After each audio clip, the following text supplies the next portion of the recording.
Between my Sooners and the Tulsa Golden Hurricanes. Right now, Sooner, Boomer Sooner, Boomer Sooner, Boomer Sooner. Today, Tulsa, the team that could, and Oklahoma, the team that should, bring their high-octane offenses storming into Norman. Discipline Tulsa football. Let them feel Tulsa football. Hit first, like Coach talked about. Punt return specialist Damaris Johnson and the Golden One, quarterback G.J. Kinney, provide the spark in the explosive Tulsa offense. The defending Big 12 champion Oklahoma offense hasn't lost a step as its tandem backfield of DeMarco Murray and Chris Brown pound out the yardage. The big question, can the Sooner defense stop last year's #1 offense in the nation? You got to be willing to pay the price for things that are worthwhile.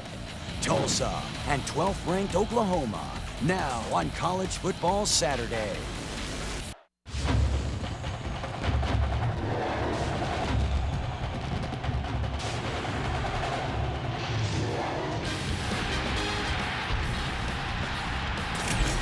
It's only a 2-hour drive from Tulsa to Norman in a part of the country where football is all that matters in the fall.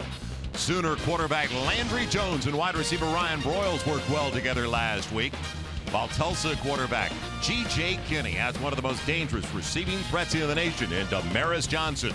From Gaylord Family Oklahoma Memorial Stadium in Norman, it's Big 12 College Football Saturday presented by Phillips HD. Undefeated Tulsa taking on the number 12 team in the nation, the Oklahoma Sooners. Hi, everybody. Joel Myers alongside Dave Lapham, and welcome to Norman, where it continues to be life without Heisman Trophy-winning quarterback Sam Bradford. Second career start, though, going in at a very solid one last week for Landry Jones. And, Joel, let's take a look at how Jones and Broyles attack all quadrants of the football field. First, get Jones out of pocket. Change the launch point. Look at him snap those shoulders around accurately and deliver a strike to the left side of the football field. Now, the deep ball. Throw it over the heads. Deep ball accuracy? Yeah, it's there. Now that puts the strikes of fear in the defense. And here we go. How about pinpoint passing? Back corner of the end zone. Tight window on the money. This kid can really, really spin the football. Well, Tulsa comes in a perfect 2-0 after winning a school record 11 last year. They led the nation in total offense each of the last 2 seasons, and not a real big drop-off so far this year. No, look at that. Approaching 600 yards, 6 football fields 2 years in a row. They're approaching 5 this year. The big thing, they've done it with 3 different quarterbacks, which is amazing. The system works. Let's look at this year's quarterback. Have to have some traits at the quarterback position. Kinney's got them all. Escapability in the pocket, a little elusiveness. Sometimes you have to buy some time and space to be able to deliver the ball, and he does accurately. You have to trust your receivers. Back shoulder throw, the receiver's going to make the play for me, and he does. And finally, creativity. Sometimes you have to improv, a little ad-lib, and you create a play that works out to be better than the play that was called. And that's exactly what Kinney can do. They are a very dangerous team offensively, but on the other side, center running backs, DeMarco Murray and Chris Brown, they will try to take some of the pressure off redshirt freshman quarterback Landry Jones. And opposite side defensively, can Mike Ryan slow things down? Better defense for Tulsa. We'll find out over the next 3 hours. Darren Horton's up next on our College Football Saturday studio show. Big 12 College Football Saturday presented by Phillips HD. The images that move you the most are what we deliver the best. Brought to you in part by Best Buy. You happier. And by Priority Mail Flight Boxes, only for the Postal Service. A simpler way to ship. Great football weather as we get ready for Oklahoma and Tulsa. Just a few minutes ago, we were in the Tulsa locker room. Let's listen in now on head coach Todd Graham. Listen to me, okay? Have a focus about what we're doing. Don't focus on the surroundings. You focus on your fundamentals. Your eyes, your feet, and your hands. Do what you're coached to do. And be poised. Be poised. Come out and set the tempo. Block, tackle, play with a passion. Physical football. And be poised and stay together. You guys got that? Yeah. Day's our day. Play with a passion. Take it to them. Don't wait. Play with a passion. Put it in the left lane. Put the hammer down. They displayed that poise, that confidence yesterday as we were here for their walkthrough. Today's game in Norman, Oklahoma, presented in HD by Phillips HD. It'll be kicked away by Kevin Fitzpatrick, the sophomore from Jensen Beach, Florida. As the Sooners won the toss, they will receive, and it's going to be brought back by Ryan Broyles from the 2. Nice little move up past the 20 and chopped down just across the 30. And a big-time play on the return special coverage. That's Fitzpatrick, who made the play, the place kicker. Landry Jones, his second career start, the redshirt freshman from Artesia, New Mexico. At 6'4", 215 pounds. They say there are a lot of similarities, Dave, to what he looks like very early in his career as to what they saw from Sam Bradford. Similar stage. Yeah, the intangibles, Joel. Cool, calm, and collected. See what he's like in the no huddle. See what he's like in the pocket and at the line of scrimmage. Brown's in the backfield. They'll throw on first down. A lot of time behind and intercepted. Picked off, coming up with it, DeAndre Brown. And right away, a turnover going to the Hurricane. It's exactly what the doctor ordered for Tulsa.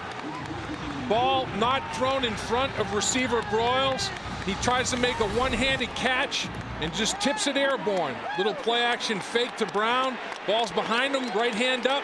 Tip drill right into the breadbasket. You know, they practice this every single day at practice, and it paid off for Brown at the cornerback position. Surprised they didn't try to pound the football early. G.J. Kinney in at quarterback. Gilmer High School, Mesquite, Texas. Little option action.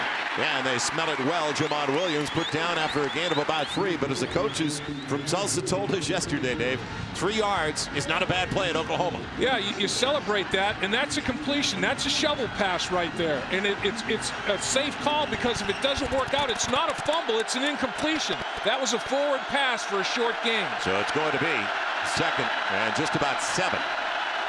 Kinney now has Damaris Johnson. You want to watch number 3. He's one of the 3, the closest to the left tackle. He's their home run, their breakaway threat. Kinney wants to run it. He's going nowhere and loses a yard. It's a sack. They pinched in from the edge. As we look now at our Phillips HD starting lineups, Beal in first that time. And up front, as you look at the offensive line, very inexperienced offensive line, and they lost Brandon Thomas. Tyler Holmes has a broken leg. Brandon Thomas is out. They've got some experience in the backfield, though, and they've got real threats like Damaris Johnson offensively. But, Dave, they're young on the offensive line. One of their best, Brandon Thomas, or Tyler Holmes, is gone. Brandon Thomas takes over his first career start, a sophomore from Cleveland, Ohio. Right, and he had that injury to an all-conference USA freshman. Can't play today, broken fibula. Welcome back to Norman as both Oklahoma and Tulsa coming in today following victories last week. Oklahoma over Idaho State, Tulsa knocking off New Mexico. And now, will it be points off a turnover? Can they at least get in field position for the field goal attempt? Kinney needs about 5 or 6. 9 for the first down. Spins away from the outside pressure. It'll be incomplete. Great play defensively by Ryan Reynolds, the linebacker, to flush him out of the pocket. Well, Tulsa went with 2 tight ends. They went maximum protection. Reynolds couldn't sack him. Kenny get out of pocket, but there was no place to throw the football. Even with maximum protection, they couldn't hold up. 100% ball security for Tulsa. No turnovers. They got a takeaway, so that's a big start for them there. Patience, stay with the ground game if they have to. They're going for it on 4th down, short field, and also flip the field. They want to get short fields for themselves, long fields for Oklahoma. That worked out with the turnover. Oklahoma calls timeout because they weren't expecting Tulsa to be going for it here on 4th and 9. Another time out of the field. We'll come right back. Oklahoma's first. Tulsa's already taken one.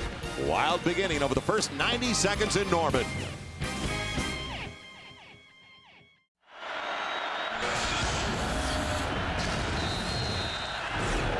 The ultimate confidence in your offense right now. Tulsa going for it on 4th and 9, and instead a quick kick, a little punt.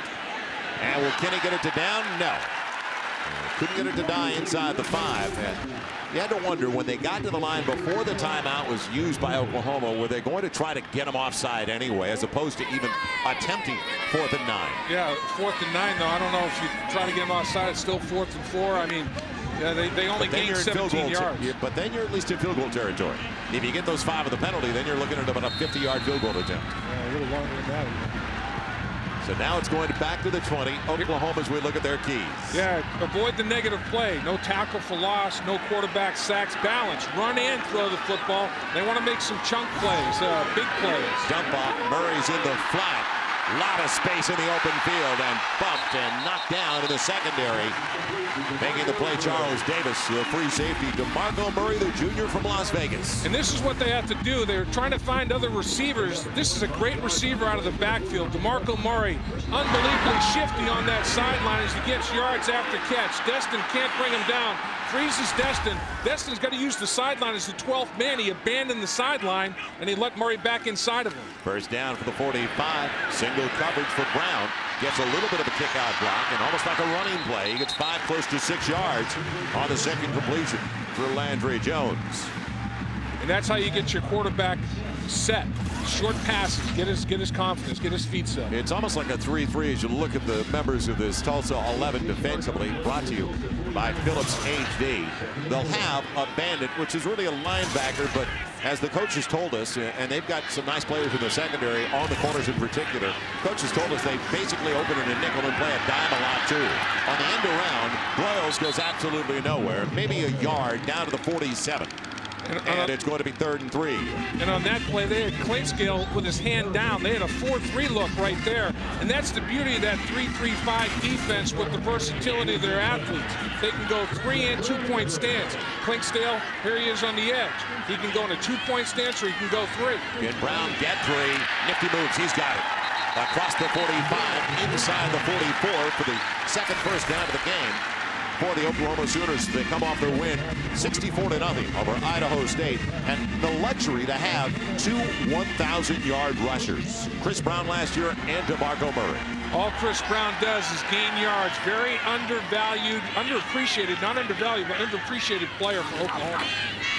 It'll be Broyles inside the 40 with flag down on the play. The lead up in front. DeMarco Murray's going to be flagged. Yeah, he on the block. He tackled him.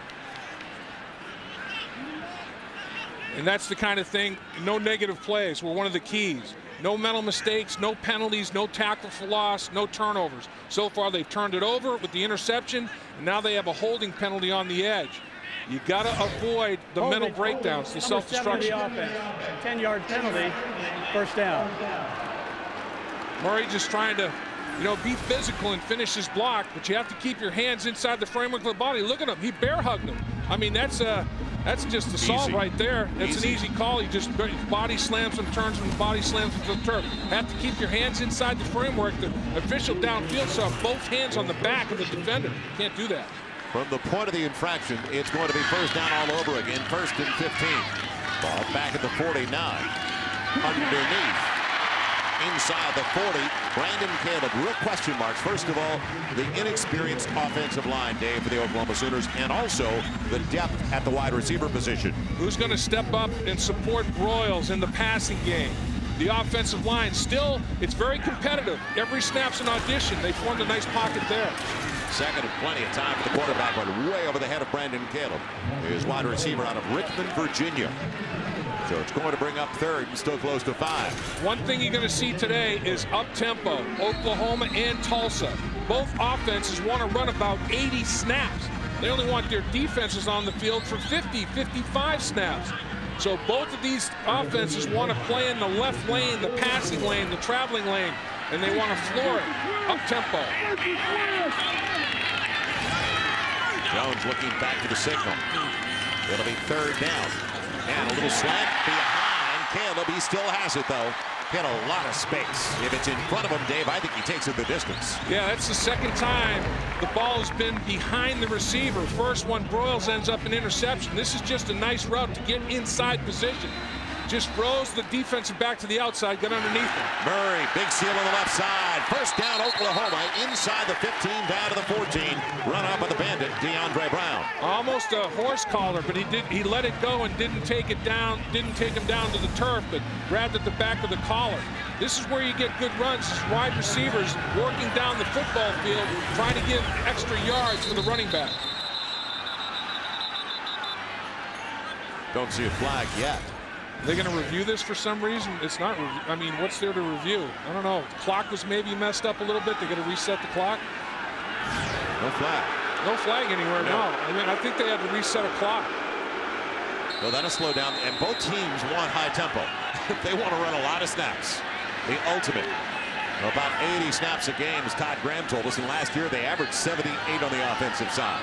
He monitors the defensive snaps. Todd Graham is up in the booth. He's got a herniated disc, and he's up in the booth monitoring the number of snaps. Royals one way, Murray the other way, and Murray, the load route, goes inside the 11 for a little more than 3, running into George Klinkskill, the right side backer. And what you want to do if you have a very active defense like Tulsa has, they're not huge, but they are all very athletic and they all can move. The best way to anchor them is to run at them between the tackles, and that sets everything else up. Cameron Kenny splits out wide, getting his first career start. Transfer. Underneath. Nice move after the catch by Broyles. And close, but just shy of where he needed to go for the first and goal. He's outside of the 4, inside the 5. It'll be third and less than a yard. Mike Bryan wrapping him up, and that's quite a story and an emotional day for Mike Bryan coming back where his dad was one of the great all-time Sooners. Yeah, Mike Bryan led the team in tackles last year. He's leading them this year, but he overran this one a little bit, but he still was able to get enough of the legs to take him to the turf. He's playing with a heavy heart. Remembrance of his dad. He wants to make his dad proud. Murray follows Matt Clapp. He's got the first down. He's also got a penalty flag coming out of the secondary deep in the end zone. Well, the field judge threw it. Yeah, and I think it might be holding on the edge. They may have called Brody Eldridge for holding on the edge. If that's the case, Oklahoma shoots another toe off the foot, shooting themselves in that foot. Brody Eldridge working on the perimeter may have gotten called. Holding, number 83 in the offense. Good call. 10-yard penalty, third down. We're talking about the lack of depth on the offensive line. Eldridge started the BYU game at center. And he's played center and tight end. When he's playing tight end position, he's wearing 83. When he's playing center, he's wearing number 50. Again, you know what? He stunned the defender so quickly and took him to the turf. I think the official thought he threw him down. I think Brody Eldridge got the short end of the stick on that one. I didn't really see anything wrong. He's the best blocker on the football team, according to Bob Stoops. And that time, he came off the line of scrimmage very, very strong and kind of blew it up. Instead of first and goal, third and 11. Ton of time in the pocket. And underneath, the ground is made. Laws turnover. Is it covered out of the secondary? Did they get it? John Destin says, I got it. And where's it going? Was it dual possession? I don't think so. I think it's out of bounds, and it remains Oklahoma football. If it went out of bounds, you have to have possession and be in bounds with the ball. And if it goes out of bounds, the last person to possess it was Oklahoma. Trying to get extra yards. Pretty good strip action right there. Nice effort by Brown. Pulls it out, and nobody's in bounds with possession of the football, so Oklahoma does retain it. 4th and short, they're going to kick the field goal. It's going to be a 25-yard attempt for Jimmy Stevens. He's 2 of 2 so far this season, both short ones like this. On its way, and the Sooners on the board.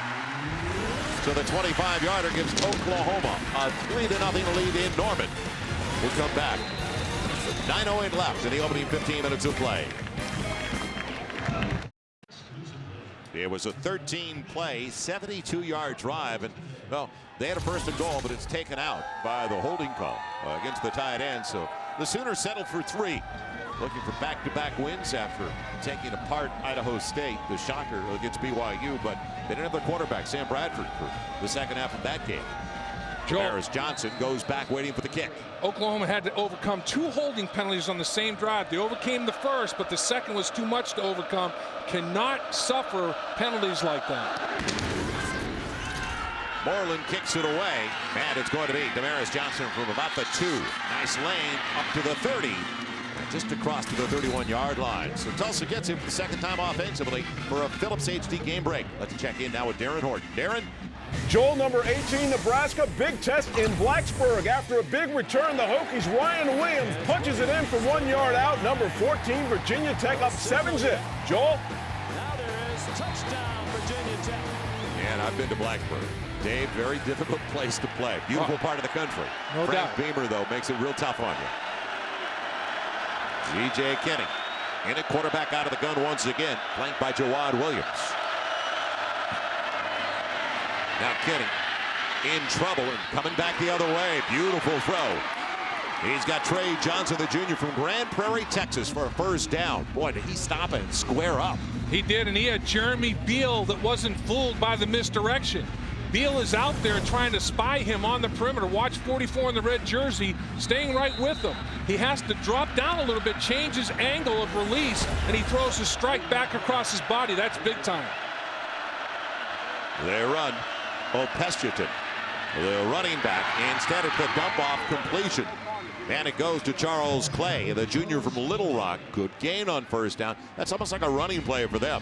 Now defensively, this is the strength. Our Phillips HD starting 11. This is the strength of the Oklahoma defense. The four you're looking at right now, and especially Gerald McCoy, first team All Big 12, second team All-American. And don't forget about the linebacker, Travis Lewis. He was the defensive freshman of the year in the Big 12 last season. They got guys that will play on Sundays at quarterback, Brian Jackson in particular. And Dominique Franks. And don't forget about the third defensive end, Frank Alexander. He had a defensive touchdown last week. Bad snap. Kenny out of the pocket.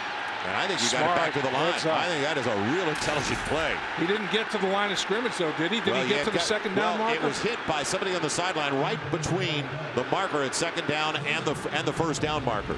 But it's close. It's pretty heady play for him to be a presence of mind to do this. A bad snap goes between he and the back in his hip, and he just picks it up and tries to get it. Did he get it to the second down marker? Coach deflected it on the sideline. But, I mean, he didn't get it to the second down marker. That's a frustrated coach over there for the Sooners. He wanted to spike that baby. 3rd and 3. Empty backfield. We're Kenny. Here comes the heat.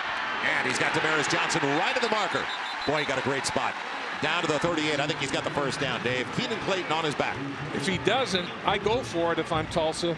I think, you know, it's a matter of inches, and I think at that point you say, do we have anything up front?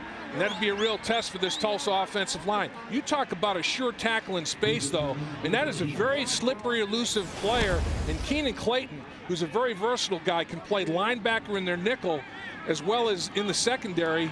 He's very, very versatile. He can put his hand on the ground or in a two-point stance as well. And he made an open field tackle that was extraordinary to make. Spot makes a difference. So Damaris Johnson, a little lean when he caught the football. Man, the nose of the ball looked like it was right at the 38 to begin with before the defensive back got him. And Coach Graham up there, the head coach, as the up top, he's almost like a consultant to his offense, he says, and he monitors the defensive snaps, and he sees he manages the game seeing the whole field. Boy, talk about escapability. Jamad Williams looked like he was going to be dropped on the handoff from Midwest City, Oklahoma. And here's the view that Todd Graham is looking at right now. And he also told us it's not all bad being up there like all 22 coaches' footage. Yeah, it's panoramic for sure. I remember doing a football game with Ken Anderson, our fine quarterback with the Bengals.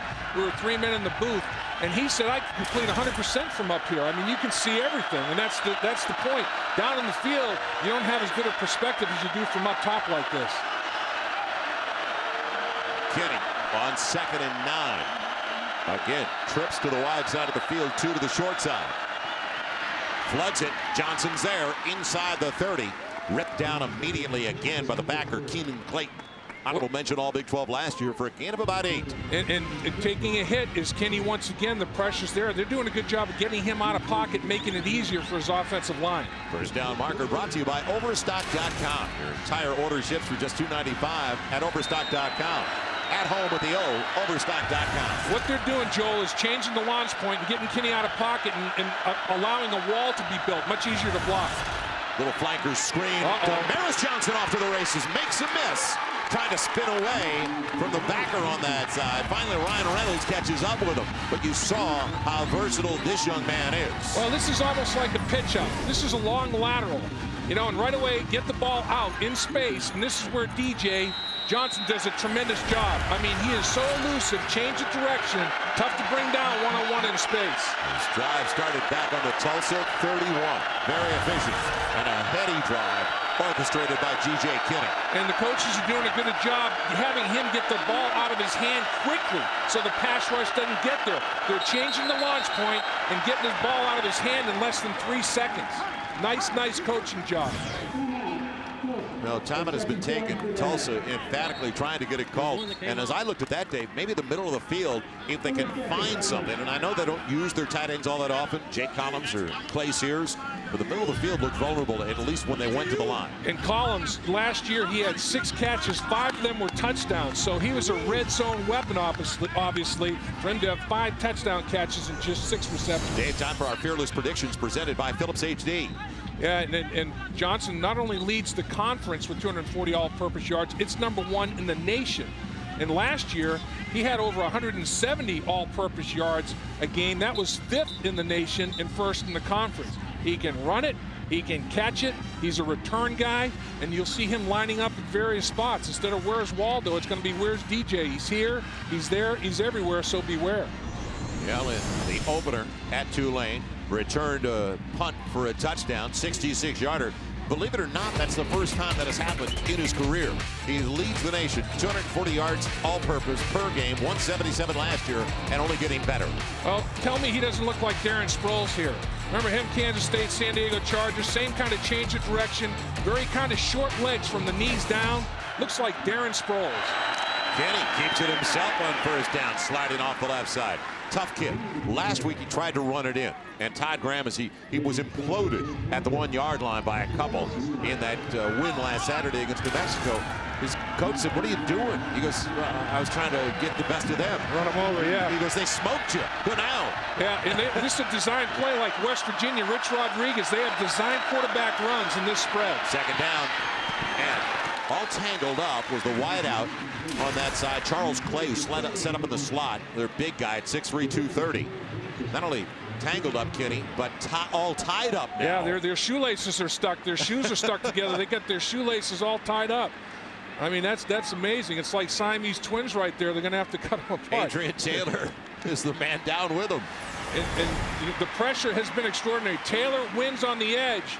And as they tangle feet up to the ground, whoops, take them right down. Shoelaces just tangle up. I don't think I've ever seen that before. Is that a do-si-do? Yeah, that's like you swing your partner round and round, a little square dance action. Well, Tulsa 2 for 3 on their 3rd down tries. This has been a real effective drive, trying to seize some of the momentum that Oklahoma had early on their possession. That'll be 3rd and long, though. 3rd and about 8.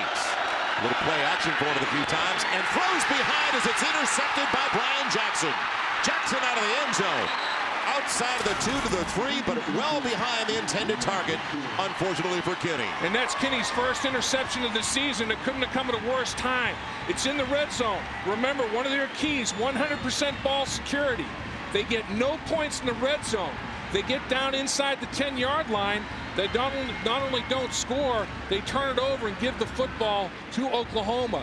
100% ball security means every possession ends in a kick. This one ended up in an interception that ties the turnover margin. Good pressure, and the ball is not delivered in a timely fashion by Kenny or an accurate fashion. I think it was an option route, a little smash route, and I think he thought Johnson was going to pivot the other way.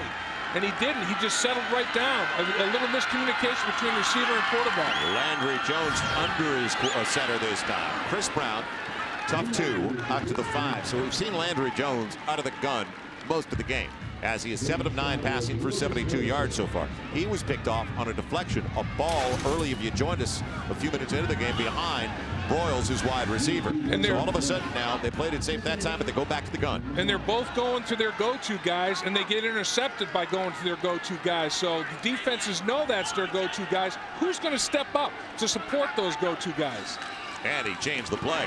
Goes to Chris Brown, who can't turn the corner. Gang tackling. He's put down outside of the 6.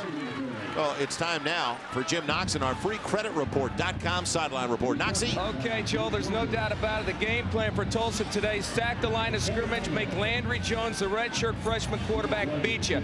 They want to, no doubt, stop the run. If the Sooners going to win this game, Landry Jones will have to do it through the air somehow. And you know what, Noxon, they haven't really had to stack it that much to stop the run. They've been pretty decent in that regard, but they're stacking it right now, coming out of the shadow of their own end zone, making Oklahoma have to earn it. Show the blitz on 3rd and long. Ton of time though for Jones, and going deep. He's got Broyles and just out of his reach. Little post corner route. Yeah, a little double move. The ball was delivered pretty well. Just a little bit too much juice on it, but not that bad of a decision on that throw. Now Oklahoma's going to have to punt from their own end zone to Johnson. You know, the Royals had a little separation. Ball just a little bit too much juice on it. With DJ back at about the 50-yard line, Damaris Johnson, you got to think that Tulsa's going to have another short field to operate with. Hats off to the Tulsa defense. After the interception, they made Oklahoma go 1, 2, 3 and out. Good start to the career. Oh, and Tressway has it. Did he get it away? Barely. It looked like there was no way in the world it wasn't going to be blocked. It's out of bounds at about the 33. Pressure on Way. Tulsa coming after it. And, you know, that's one thing that Bob Stoops in Oklahoma has done well in his tenure. 22 block kicks. And they're just coming off the edge. And that's just an outstanding job trying to smother that football. Overruns it. I mean, he's there so fast, he overruns the thing. Was it Davis? I think it might have been Charles Davis. No, it was the big, Scott. Yeah, Scott, the big linebacker, overran it and basically almost backdoored him by kicking the ball past his body as he overran it. If he choked down a little bit, he wouldn't have blocked it. He would have suffocated and smothered it. I mean, he was all over it. A breakdown in the punt protection team for him to come in as cleanly as he did. Yeah, and a breakdown that didn't get the block. How did he miss it? He overran it. He got there too fast. Kenny from the 33. Double move. Damaris Johnson wide open. Gets there late and it's battered away. Keenan Clayton getting over there. Check that. Was it Clayton? Yes. Clayton got over there in time, but it hung up, didn't it? Proctor on the coverage. He threw the ball a little late. On the double move, you got to get rid of it very quickly because Johnson is all over it. And, you know, he does get a little separation on the double move, but look at Oklahoma close on the football when it's airborne. It's a little late and a little bit not enough juice on it to get it there. And Oklahoma has speed in the secondary, recovery speed. This is the second time they have started the ball inside the Oklahoma 40, and I'm talking about Tulsa. Yet they don't have any points on the board with 3:50 to play in the first 15. Kenny, option read, keeps it himself. Not a bad one-handed tackle at all by Travis Lewis, freshman of the year defensively in the Big 12 last season. Yeah, he broke Brian Bosworth's freshman tackling record. Had 144 stops. Not bad. Freshman All-American. And now he's understanding the game a little bit more than he did last year. Last year he was just playing on sheer talent, but he's very studious. He understands the game. Brent Venables says he's got everything, the total package, and he's looking to really develop this young guy into something special. Yeah, it's all about the defense right now at this stage of the season for Oklahoma, at least until they get back Sam Bradford. The inexperience with the offensive line. Lack of depth with the wide receivers. A busted play. Better get rid of it. And it's batted down. There's a flag late. You could see the tailback coming up. Jamad Williams along with Kenny. Like the center was a little bit late on the snap. Well, I think Oklahoma was waiting for it to be blown dead. And the official on the sideline, it's not a play that gets blown dead, but the official on the sideline does throw his flag, and the ball is battered away. Illegal motion on the offense. Penalties declined. 4th down. So they stayed with the play. It looked like some of the guys in Oklahoma were just kind of stopping. Watch the pointing start here. It's like, oh, wait, okay, now everybody's not playing, you know, and some are, some aren't. You go airborne and knock the football down. That's pretty good effort coming off the edge. And you know, if you don't get to the quarterback, get your hands up and try to deflect it.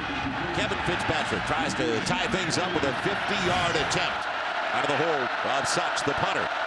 On its way. Direction, what about the distance? Nope. No. It'll be short by a couple of yards, just under the crossbar. He has 54-yard range in practice, but didn't quite get it there when it counted with the rush in his face. Well, the last time Tulsa beat Oklahoma, it is time now for our State Farm flashback. From the 1-yard line, Degar calling signal, go you showing blitz. Back to pass in his own end zone. Degar throws to the near side, and it is caught by Caswell at the 30, to the 40, to the 50. He may go all the way. 30, 25, 20, 15, 10, 5. Touchdown, TU. And no flag. Holy smokes, it's a 99-yard TD for the University. 31-24 win. What a great call by the longtime play-by-play voice, Bruce Howard of the Tulsa Hurricane. Broyles goes up top. Safety comes down like he almost pulled a hamstring. Broyles has the grab. He grabbed his knee. He immediately grabbed his left knee. A non-contact injury as he comes to the turf. He's in trouble. And he grabs that left knee immediately. Boy. Charles Davis Down to the ground at about the midfield stripe. Immediately went for that left knee, and it came down awkwardly and just kind of bent it away a little bit. That's just, he mistimed his jump just slightly. That's a good effort. Timing the jump as the receiver, mistiming the jump as the defender, and get away with a completion.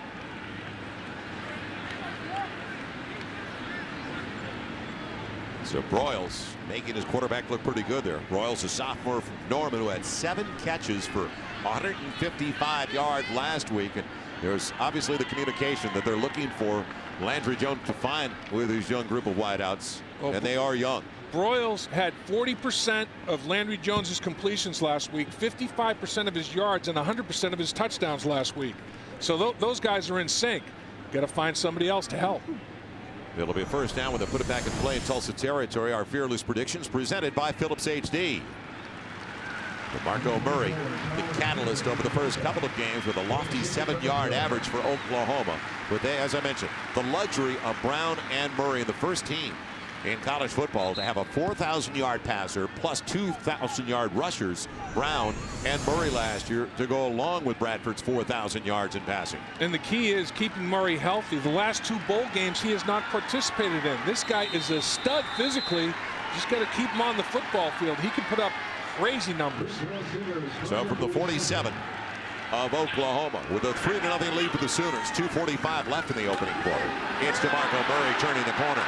Murray out of bounds, just shy of the first down for Phillips HD Game Break. Let's back to Southern California and join Darren Horton. Darren.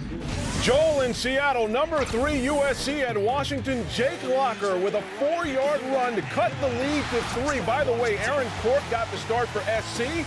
Steve Sarkisian going toe-to-toe with his former mentor. Good game in the Pac-10. We're going to have a very good one later tonight. On our college football Saturday, K-State, UCLA. Ton of time for Jones. Got him. Over the top. Dropped by his wide receiver, Adron Tunnell. Man, that was there, set up perfectly, executed, except for the most important thing, catch the rock. Man, a little play action, kind of just throws it a little bit. A great route, gets an inside move, separation, ball's delivered perfectly, both hands on it, look it in. Look that thing in and possess it. Oh man, he's gonna have dreams about that one. Every time he closes his eyes, he's gonna see that play tonight. Murray's the tailback on 3rd and about a yard and a half. He's got a lot of yardage outside again, and barely bumped out of bounds by DeAndre Brown, the sophomore from Arlington, Texas. So they get the first down, but should have had 7. Matt Clapp, great job at the fullback position. You have to secure the perimeter for a guy like Murray to get to the outside. And Matt Clapp did a great job. He got a pancake block on the edge. Very, very physical football player. Brody Eldridge at tight end and Clapp at fullback is a 1-2 punch of physicality. Run the tight end in motion. Murray adjusting back into the middle against the Green. It's close to 3. Down to the 22 as the clock rolls inside of 2 minutes to play in a low-scoring affair, and wasted opportunities more than anything else in this early stage of the game for Tulsa, starting with the ball at the 39 of Oklahoma after an interception, and then picking up a bad punt on almost a block punt at the 33 and failing to score. Weaving his way outside, Chris Brown. He's got a 1st and goal. You know what Oklahoma's doing a good job of? Noxie talked about Tulsa wanting to stack the line of scrimmage, and every time they drop a 7th and sometime an 8th man down, Oklahoma says, I'm going to go to the perimeter. If you're loading up between the tackle box, I'm not going to bang my head against the wall. I've got enough speed in the running back position where I'm going to bounce it to the outside and outrun you. They're doing a good job of it. They'll go to the motion side, the tight end side, and that was torpedoed. And Submarine early. Back at the 12 for a loss of a little more than 2. Scott underneath the pile, the man that almost got the block. So we head back downstairs. Noxie, what's going on? Joel, Tulsa fans didn't need this. Charles Davis, the fine senior free safety, he is out for the game. Just slammed his hand against the trainer's table. Left knee, big guy Dave Lapham, you got that right. Left knee out. Man, I'll tell you, when in that kind of disappointment, you hate to speculate, but you got to think, boy, are we talking ACL? Are we talking some kind of damage like that? Well, you just never know. I've seen it happen many times. A lot of times ACLs go with non-contact. I mean, if you just land wrong, hopefully it's not anything like that, but obviously that frustration level's pretty high. I don't want to hear ACL, okay? Don't bring it up again. It's the like worst. that, huh? That's the worst for any athlete. You know that. Yeah, but you know what, Joel? How many guys have come back from ACLs? I know guys that are playing in the league now that have had 2 ACLs on both knees, and they come back and play. In this day and age of medicine, it's not like what it used to be. Well, next week, Dave, we're at Gates eating slabs of ribs. Arthur Bryant's for our beef sandwiches. We're in Lawrence, Kansas, Southern Miss. Number 23, Kansas. And then Heisman hopeful Colt McCoy leading number 2, Texas against the Miners of UTEP. It all starts at noon Eastern, 9 Pacific. That is next Saturday, so get ready for your Kansas City barbecue. Gotta love that. From the 12, it's going to be 2nd and goal for the Sooners. Murray's in the backfield along with Landry Jones. They bring back Brody Eldridge. They had the freshman James Hanna in there. Another tight end. And trips on the wide side of the field, the bottom of your screen. Jones with Broyles on the crossing pattern. Boy, those two hooking up early. They collaborate, get Broyles at about the 7. Well, yeah, Eldridge and Broyles running a little crisscross underneath. Shallow crosses for both of them. You don't want to collide. Watch 83 and 85. Whoop, they just cross each other up right there. And Broyles finds himself open as he comes underneath. Tulsa suffering injuries. Their offensive left tackle, their best player, not playing. Now they lose their free safety. You can't control those things. 3rd and goal from the 7 for Landry Jones and the Sooners. Pocket holds up, back of the end zone. Touchdown, Brandon Caleb.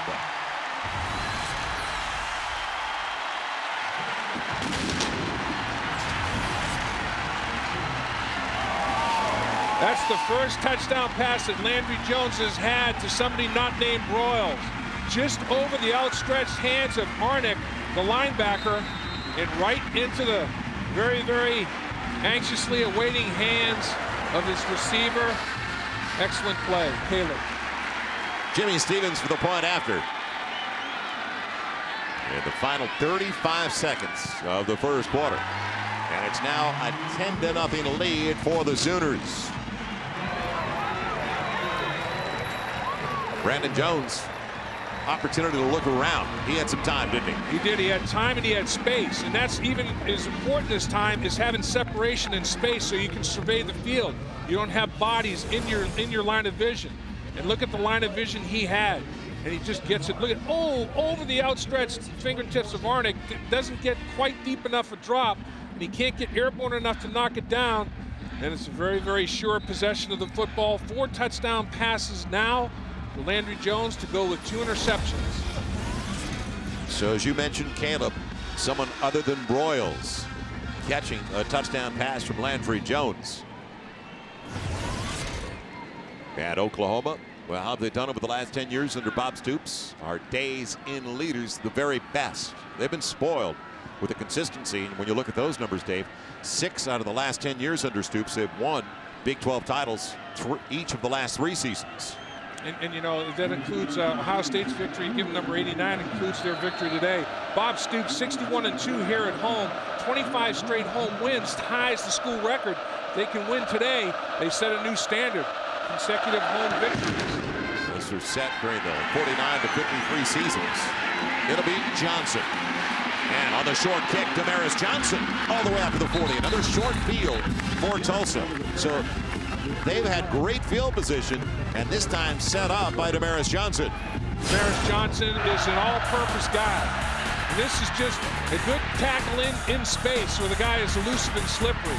And he's showing the toughness, making the possession catches. Every once in a while, though, he's going to pick up a block and be able to show us where's in space. And he's got that change of direction ability that's outstanding. Then you throw in the return abilities that he has when he's in space. He can be dynamic and prolific. Kenny has Williams in the backfield. Johnson the single on the short side of the field. Top of your screen. Williams into the secondary. And head over heels, he's got about 15 yards. Tripped up by Brian Jackson. You know, Williams averaged over 6 yards a carry last year. This season, he's averaging only 2.6 a rush. And they need him. Another, only 5'9". They get a bunch of spurts on this football team. Watch the little kick-out block here. Then he has a crease lane from the offensive line. He got 5'8", 5'9", 5'10 guys that can scoot. Williams again. Nothing doing this time. We talked about the strength of the Oklahoma defense, and it truly is Beal, Taylor, who made that stop, Gerald McCoy, and Austin English. And they also, Frank Alexander throw in there, the sophomore defensive end. They're that good up front. So that is going to do it for the first 15 minutes of play. Oklahoma takes advantage of a short field that last time, 67 yards on the touchdown drive. The only one of the game so far, but the story for Tulsa, wasted opportunities starting in Sooner territory. You're watching Big 12 College Football Saturday, presented by Phillips HD.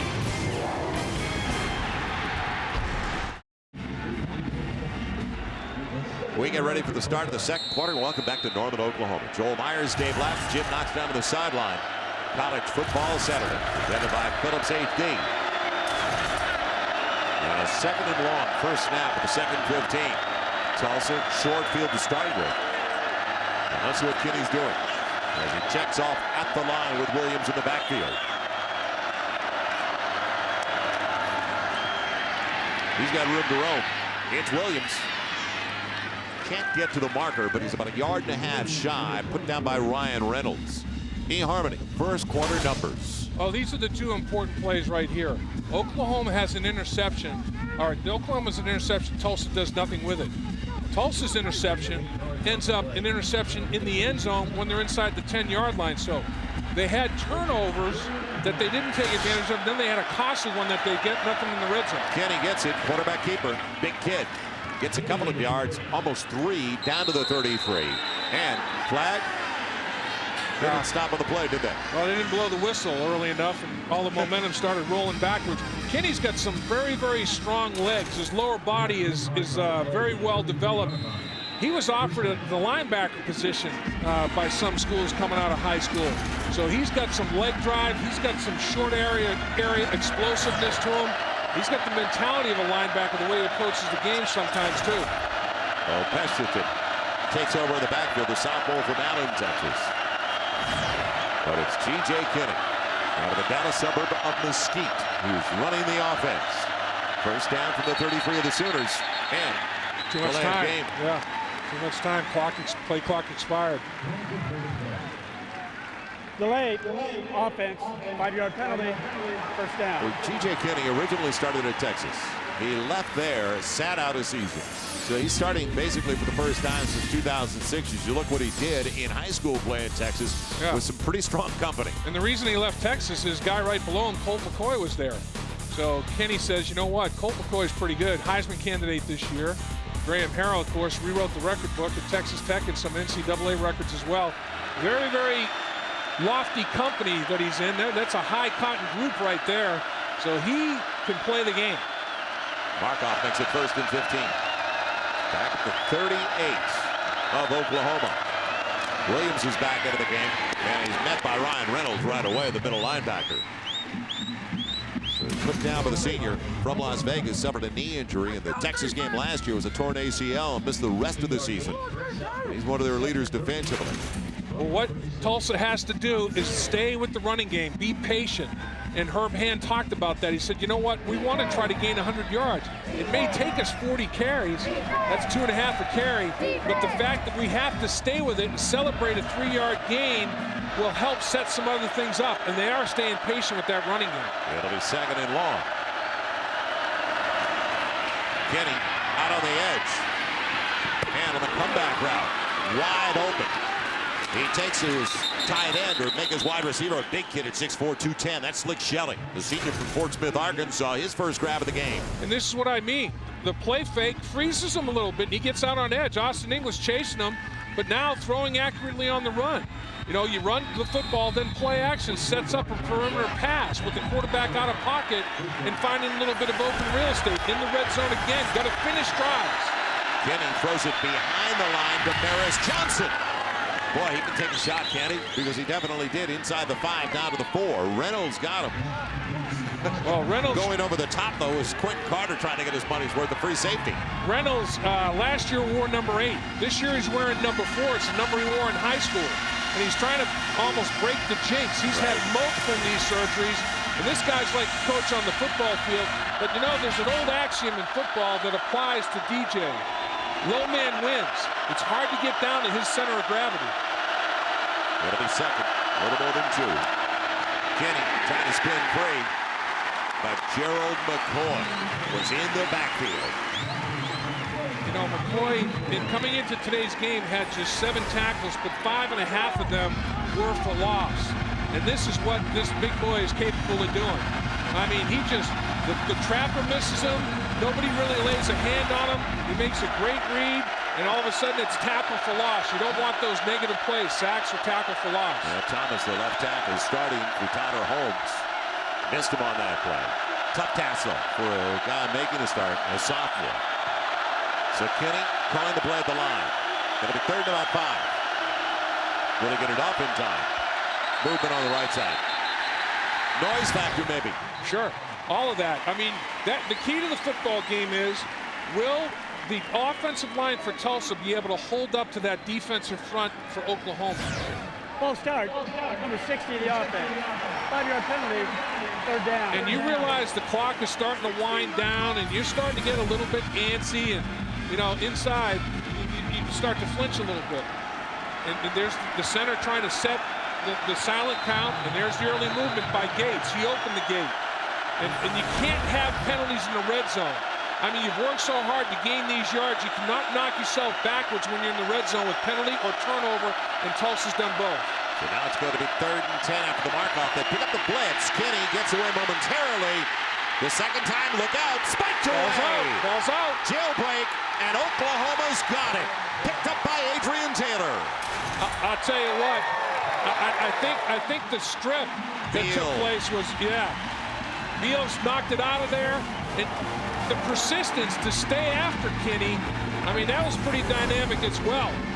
Watch, Kinney, here comes the pressure, here comes the blitz. Miss, oh, don't give up, stay with it. Miss again, I mean, that's just outstanding effort from Oklahoma. Beal knocks it out of there, then you fall on top of it. I mean, that's just good effort. Adrian Taylor would not quit. He stayed after it, and it paid off. 2 turnovers in the red zone. Landry Jones behind Brandon Caleb. Good adjustment by the young man who's got the touchdown, the only touchdown of the game so far. Brought down by Kenny Sims. You know, you spread the field, you can move the balls between the 20. And both these teams are doing that. They're spreading the football field, and they're being able to operate in some space. You get in the red zone, then you have to tough it out. Tulsa's having a tough time. By design, Caleb wide open inside the 30. The stiff arm, will they get him? Touchdown, Oklahoma!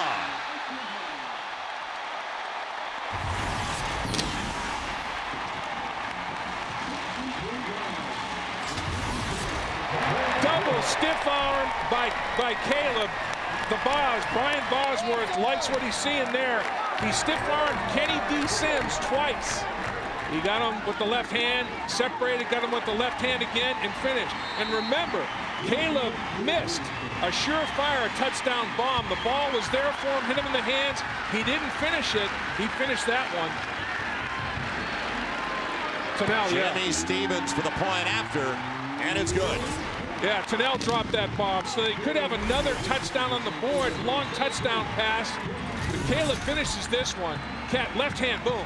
Hit him in the smush, get him again, boom. Separate, that's pretty good. That's a pretty good stiff arm. He looked like the Heisman Trophy there, flying down the sideline. Underneath tackle, Adrian Taylor trying to catch his breath now. The junior that recovered the fumble. Caleb scored. Beal, don't forget, spiked it away and forced the fumble. Jeremy Beal, but Brandon Caleb with the 2 touchdowns. As our DirecTV game summary, wasted chances for Tulsa. Capitalizing has been Oklahoma. Well, the answer, who's going to step up in support of Broyles? Caleb saying, I'm capable. He had a good game against BYU, and he is capable. And tonight, he is showing himself to be another option besides Broyles. Yeah, but 4 times you're on the plus side, plus territory. Opponents 50 slice in the red zone, and you're shut out so far. You're hurting yourself big time for the goal line to Maris Johnson. Yeah, good coverage. That wasn't the case last year, don't forget, for the specials for the Oklahoma Sooners. Trice got down there. They're kicking the ball with a lot more authority. They're kicking it where they want it to be kicked. And as a result, the coverage teams are improving. Let's take a look. Get out of pocket intentionally. They're only rushing. Everybody's underneath. Everybody's jumping on Broyles underneath. there's no safety. You can't let the deepest receiver get behind you unimpeded like that. And that was the corner, Sims, not a safety. No, I know, and there was nobody deep. I mean, the coverage, they just caught him in the exact perfect coverage, and there was a blown coverage and no help whatsoever, and all he did was run right past the corner and stiffed armed a couple of times. No safety deep at all. They took a chance to get burned. Kenny hit as he released. Unfortunately, it was over the hand of Brian Reynolds. It looked like it was headed to another interception. Downstairs we go. Jim Knox. All right, Joel, here he is, the biggest cheerleader for the Oklahoma Sooners on that touchdown, Brian Bosworth. I know you like that because they capitalized on the defensive turnover. Well, no question. I've always believed defense wins championships. The defense gives the offense the plate in which the Sooner magic comes out, and you just saw it right there. They stop him down here. Tulsa was able to move the ball a little bit, and with a little pass rush up the middle, we get the turnover. A couple of plays later, we're down the field, 7 on the board. There we go. We'll let you get back to cheering. Thanks, Boz. Kenny hooks up. Johnson's got it. And is just short of the first down. Bumped out in front of Brian Jackson at the 25. You know, when the in between the 20s, you can spread the field. All of a sudden, you get in the red zone, the field compresses. It's not as easy to spread them out. And now you have to be able to stand up and muscle people a little bit. And Brent Venables' defense is dominating in the red zone because Tulsa's offensive line just can't handle that defensive pressure they're putting on them. Time of possession, once again, the most misleading stat in college football. Williams gets the first down on 3rd yard. Pulling his way across the 30 to the 33, and I mentioned that because Tulsa's got it for at least 3 more minutes, a little over 2.5 more than Oklahoma. They've done nothing with their opportunities, though. So talk about a misleading number most of the time. Well, you know, you look at Oklahoma coming into today's game, rush defense, only giving up 3 yards per game, 0.1 yard per rush. They've stopped people's running game. Kenny faked it to his running back deep. He's got his receiver. Almost intercepted. Quentin Carter took it away. The receiver was available, but Quentin Carter timed it perfectly. Yeah, Freeman Kelly. Nice job of closing ground, recoverability, speed out of the secondary. Smart headhunter. Carter will knock you around. That time he did a great job of making the play on the football. Ball severely underthrown, though. He had his receiver, Freeman Kelly, wide open and underthrew the football. 2nd and 10 for Kenny. Play fake action. And can't make a miss. In the backfield once again. What a start today for Ryan Reynolds. This is the guy you talked about. Torn ACL in 2006. Torn ACL last year after the Texas game. Yeah, he's a good example of the miraculous modern medicine.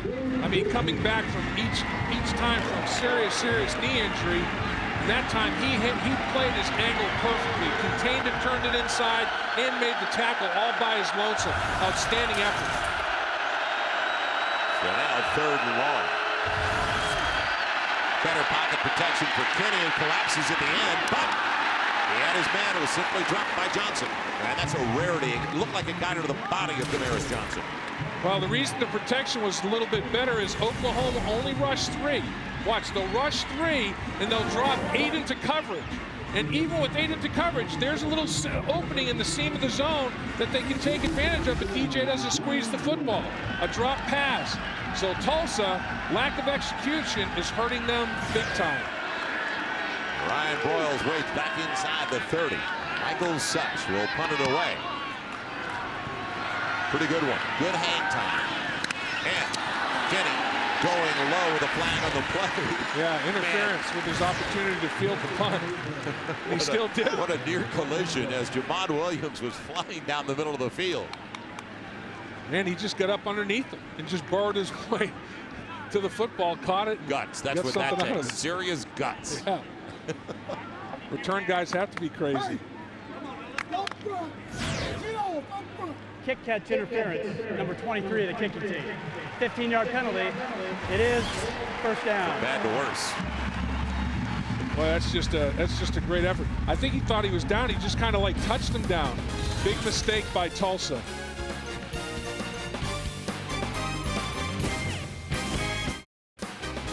Big 12 College Football Saturday presented by Philips HD. The images that move you the most are what we deliver the best. Brought to you in part by FreeCreditReport.com. Stay on top of your credit score. Credit Report at FreeCreditReport.com. by the all-new Taurus from Ford. Drive one. And the first down marker is brought to you by Overstock.com. Your tire order ships for just $2.95 at Overstock.com. Overstock.com at home with the O. And the O is picking up now as in Oklahoma and their offense. But the team's speed on defense is really what's made the difference in this game for the Sooners. Especially in a compressed field in the red zone. Chris Brown in the backfield will dump it off to Broyles.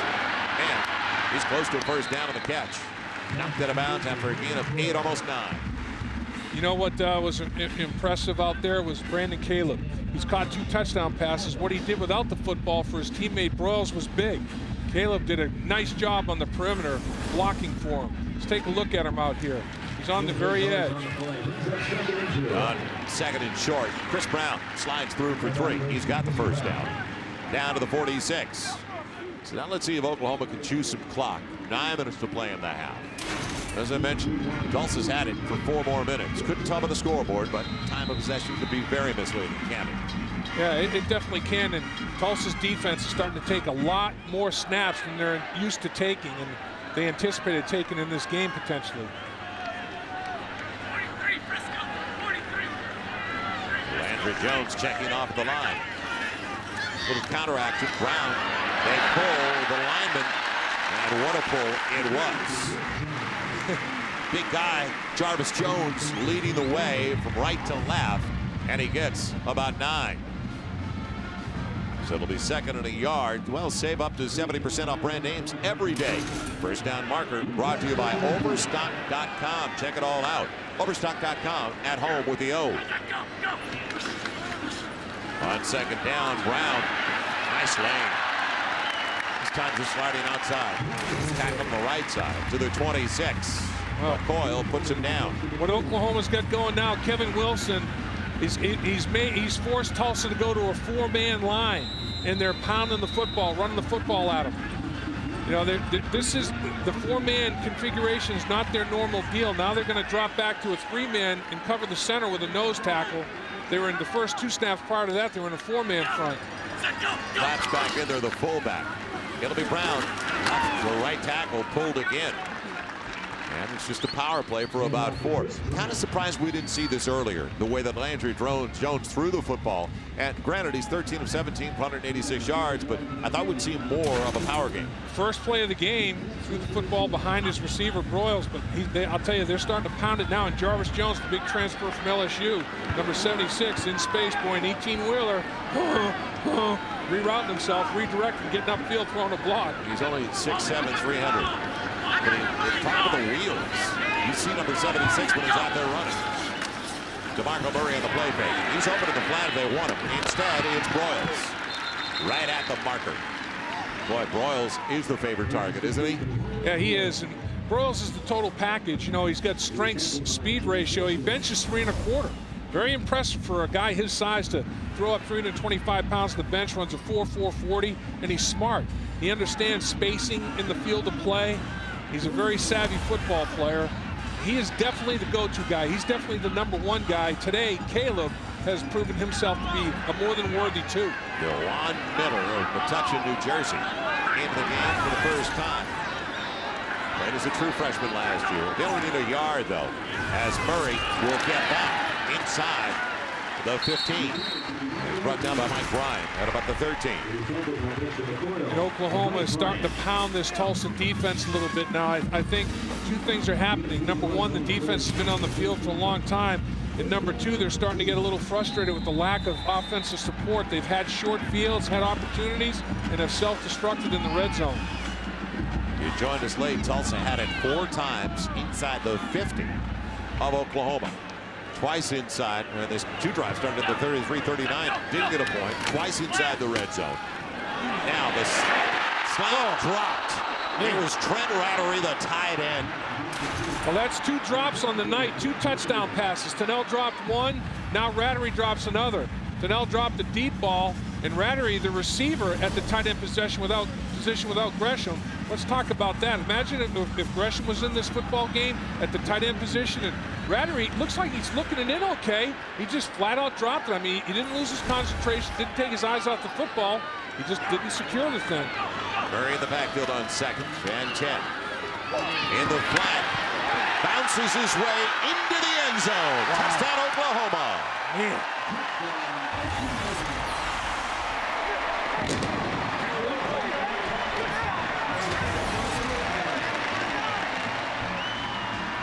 There was a tackle on the edge missed by Black. And when he missed the tackle, Murray did a good job of righting himself. Black tries to just block him to the ground. You got to wrap your arms around him. And then he just absolutely looks like Edwin Moses hurdling over another Black and a Brown. He went through the color chart on that touchdown run. He made a couple of colors miss there.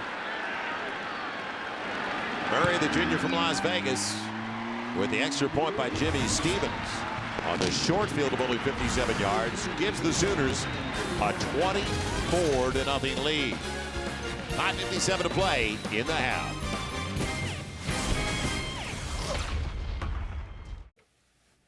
Coming up on the Geico Halftime Show, a huge matchup in the top 25. Number 18 Nebraska versus number 14 Virginia Tech. We'll have the highlights coming up on the Geico Halftime Show. Joel, let's go back to you. All right, Darren, thank you. Good one and a close one, as you'll report on that at the break. Wish we could say we had a close one right now in Norman with 5:57 to play in the half. Anything but. And it could have been a different story for Tulsa early with all their opportunities. But they wasted the chances. Moreland will take it away. It'll be Damaris Johnson bringing it back from the 1. Good coverage. First one down there for the Sooners, and we've seen that before. Sam Proctor, the starting strong safety. Look back at the score. And look, make one miss. Poor tackling job. You got to wrap your arms around and then up and over. First it was Black, then it was Brown. And as he went to the turf, looks like he's okay there, but he went to the sideline and they were checking. Looked like his shoulder out a little bit. Hopefully DeMarco Murray's going to be okay. The fly in his ointment has been staying healthy. Well, Tulsa out of timeouts. Still a lot of time in the half. On the short one, A.J. Whitmore. Right at the marker and across it to the 31-yard line. His first grab of the game, the junior from Nashville, Arkansas. Well, as you look back on this game, it's a very easy story. You know, the #1 key for Tulsa was 100% ball security. They had 2 turnovers in the red zone, interception and fumble. Self-destruction, they put themselves in their schedule today. Oklahoma's too good to do that too. Trips for Kenny going to that side. And the little flare going to Charles Clay, the junior from Little Rock. Decent yardage on first down. High percentage play out to the 37. And a look back at the keys. Well, let's take a look at the miscues here. Here's the interception. Thrown behind. Interception is easy. Now Kenny is going to get stripped here. Beal knocks the football out. Oklahoma takes control of it. These are 2 red zone turnovers that are huge in the score of this football game. Instead of having a 0 on the board, Tulsa could literally have anywhere from 6 to 14 points, and they got nada. Third straight road game to start the new season for Tulsa. Little bubbles screen for Whitmore. Man trying to make the most of it when he realized he wasn't going to get a lot. He took it to the 40. Short of the first down, Clayton and Reynolds, the backers over there. I'm very impressed with Oklahoma's tackling in this football game. You know, because Tulsa really does stress the defense by spreading you out. They run a lot of different formations. They run a lot of different motions, change the strength, and they trade tight ends to change the strength. They only run about 5 or 6 plays, but they get to them so many different ways. Oklahoma has been sound with their assignments and very, very good tackling, and Brent Venables going to like what he's seeing. They need only a yard. Kenny making a miss. It's 4 across the 45, tripped up by Ryan Reynolds. You know, and obviously, when you come to this conference, the spread offense isn't anything new. Everybody seems to be doing it. I mean, it used to be everybody would run the option and the wishbone and everything when it was the Big 8. Now it's the Big 12, and it's evolved totally the other way. Everybody's spreading it and chucking it. And tempo. Yeah. Everybody's running high tempo, high octane offense. Spreading the field.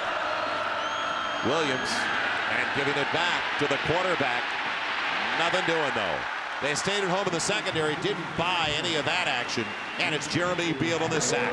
Well, you know, a little bit of a gimmick gadget here, and handoff, chuck it back, and look down the football field. Coverage is there. Austin English in some pressure with Beal, and those 2 defensive ends finish it off. Look, Oklahoma's in zone defense. Nobody's going to get behind them. They're going to make them throw everything down underneath, check down, and then come up, rally up and tackle. Well defended. Little hook and ladder thing wasn't going to work. Kenny with time. Too tall and intercepted by Quentin Carter, the free safety. He's got it, plus territory, so another pick on an overthrown ball. You know, now it's to the point Brent Venables is all excited, and rightfully so. His defense has got 2 interceptions and a fumble recovery, and this is just the ball just floating on him. I mean, he's got people to throw to, and the ball floats, and nice effort. You know, awareness is what it takes a lot of times when you're in the secondary in his zone defense. Quentin Carter showed a lot of awareness right there, just reading the quarterback's eyes. So Oklahoma starting in Tulsa territory for the first time today. And Brown who's in the backfield. Almost like an unbalanced line to the left side. Good penetration up front. Odrick Ray, the junior from Athens, Texas, with a serious penetration. Yeah, Odrick Ray just hit that gap, and he got up the football field and just eliminated him. And Oklahoma just trying to run that stretch play, and Ray said, nope, not this time. Loss of 4. Tunnell is back on the field for one of the first times since the drop of the end zone.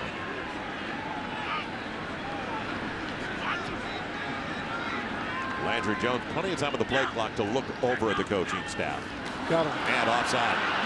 It's a free snap and a drop. But it was a free snap anyway from Oklahoma. Top side of the screen. There was a jump early. Downstairs we go. Jim Knox. Joel, DeMarco Murray coming down on that landing. It wasn't exactly a perfect one as he hit his shoulder very hard. Went to the bench in a great deal of pain. They checked out his shoulder. Right now he's doing fine. It looks like he will be back in, but right now he is sitting on the bench. All right. Thanks, Jim. Well, right now they don't need DeMarco Murray. 2:32 to play in the half. And they're capitalizing on just about every Tulsa mistake. Another opportunity now. After the mark off of 5, it'll be 2nd and long.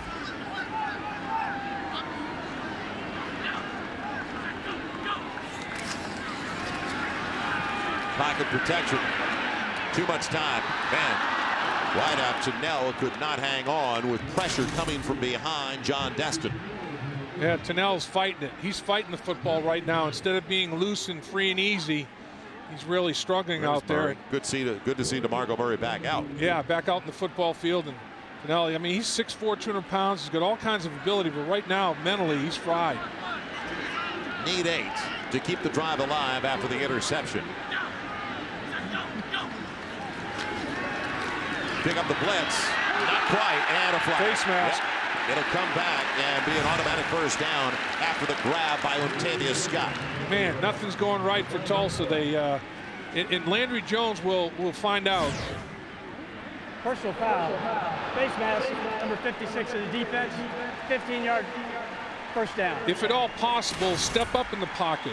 Don't continue to drop and bail out and try to run around everybody. And there's a good, solid, I mean, that's a face mask that you can do some damage. I mean, he not only grabbed it, he twisted and turned him to the turf. And he knew right away he got up and slammed his helmet with both hands. Those are the kinds of face masks that can cause serious neck injuries. And you hate to see that kind of play. It'll take it down to the 30. So the drive alive, 2:10 to play in the half. Jones, boy, close to a pick. He wanted Broyles, the D-back, Kenny Sims, who's headed the other way, but that kind of summarizes the first half for Tulsa. Yeah, he did everything but catch the football. You know, watch him break on it. Reads it, beats the block, and breaks on the football, and can't catch it. Well, the block by Kenny slowed him down just enough. Not much of a block, more of a hold. 2nd and 10 from the 30. Chris Brown, nothing doing. And put down by Antle, the weak side backer, junior from Claremore, Oklahoma.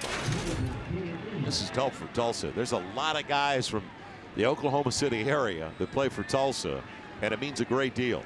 You know, and I look down on the Oklahoma sideline. I see Bradford and Jermaine Gresham. Gresham's there on crutches. And Bradford obviously not playing. The Heisman Trophy winner, best quarterback in the country, and the best tight end in the country aren't even in the football game.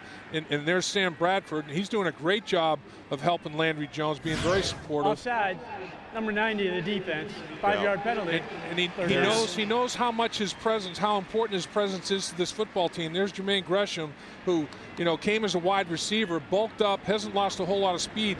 Both of these guys are unbelievable football players, and Oklahoma's had to deal with a lot of adversity very early in the season. You can't think of much more adversity than losing those two guys offensively. So now 3rd down after the 5 against Audric Ray. They set up Brown. Brown to the outside. He's got the 1st down. Takes a shot inside the 20 at the 19 from DeAndre Brown. They ran away from the pressure. Lockett came off the edge to the right side of the offense, and they ran the ball to the left. It was almost like they knew the pressure was coming and had a play to run right away from it.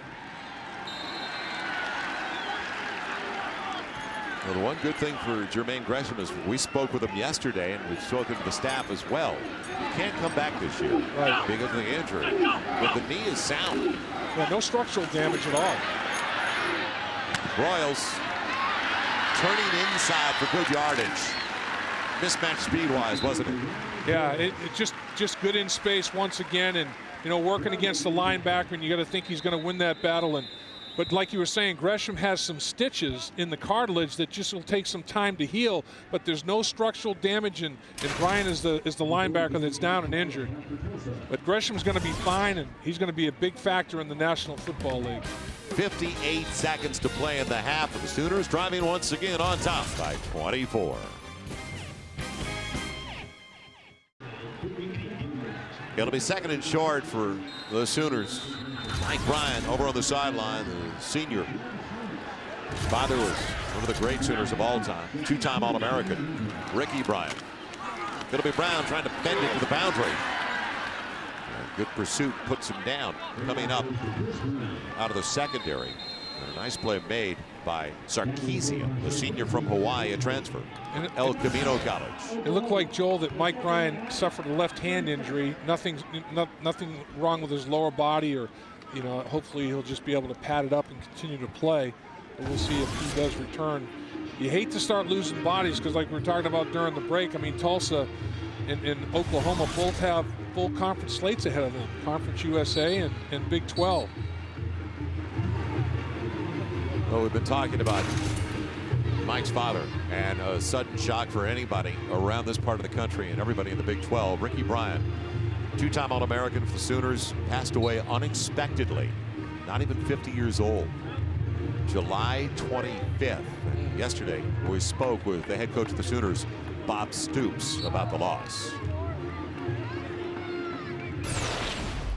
Ricky Bryant was a great player here, one of the best, and everybody around here still speaks so fondly of him, and the guys that played with him, coaches that coached him, and just sad for their family.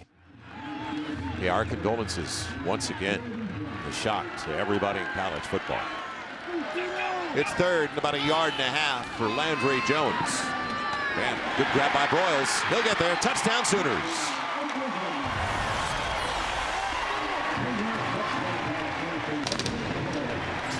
Well, you saw a lot of good things there, Joel. You saw outstanding protection by the offensive line, giving Landry Jones space.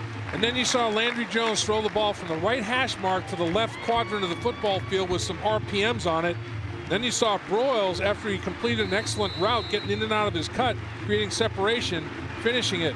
Red zone execution has been pretty good for Oklahoma, awfully bad for Tulsa. Difference in the game. Well, it's a shock to me, Dave. The extra point from Jimmy Stevens, a sophomore from Oklahoma City. And a 31-0 lead for Oklahoma. Let's take a look at it. It starts up front. Excellent. Everybody's stoning people. Got it out of that cut, got a little separation, and finished the play. And not to mention, that was a tight spiral. I mean, you talk about spinning the football. Landry Jones got it there in a heartbeat, and he got it there very, very accurately, right where the receiver wanted it. So points off a turnover once again. Don't forget it was a short field after the pick by Quentin Carter. 8 plays, 47 yards. Landry Jones started the game with an interception first play. Then he comes back and he chucks 4 touchdowns. Caleb in the back of the end zone. And then Caleb on a broken coverage, stiff arm. I get you again, boom, boom. You know, now, okay, let's get my great running back, DeMarco Murray, involved. He somersaults into the end zone. Then the last one we just saw. So 4 touchdown passes to 3 different receivers.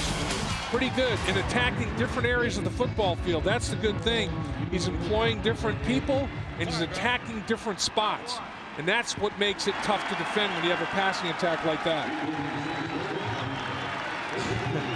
Well, it's set up for Broyles. He's got 5 touchdown catches over the first 2.5 games this season. So they've set that cooker, and it's a high-pressure cooker right now for Brian Broyles, who grew up right here and played his high school football in Norman. On the short one, picked up at the 15 and put down at the 20. Very quickly, it was Black, the defensive back, brought down by Keenan Clayton. Well, Sam Bradford, a couple of weeks away, potentially. They've got a big game in 2 weeks against another Hurricane, and that's the Miami Hurricanes. We've been talking about Landry Jones. We'll let Bob Stoops compare the two, Jones and Bradford. There's a lot in general that's similar to Sam in that very bright guy, very good student, processes quickly and understands. Calm, you know, but they have a fire about them but they still project calmness and coolness. Well, it's out of the reach. Damaris Johnson had to go off his fingertips, but he also saw the missile, the heat-seeking missile that was coming in. Sam Bradford, here's how good he is at anything he tries. And we're talking last year about the Heisman Trophy winner, scratch golfer, right? Hockey player extraordinaire. Double-double in basketball. Man. He can do it all. Sam Bradford is all about eye-hand coordination. And the thing you like about both of these guys, Landry Jones and Sam Bradford, cool, calm, and all that, but also competitive. Capital C on their chest. You got to like that. Kenny making a miss. Finally down at the 20. And hopefully that'll be the final play of a forgetful half for Kenny and Tulsa. Well, Sam Bradford is so big a hockey fan. When they were down in Florida last year for the bowl game, he wanted to meet, and they surprised him. He got to meet Pavel Bure, one of his heroes.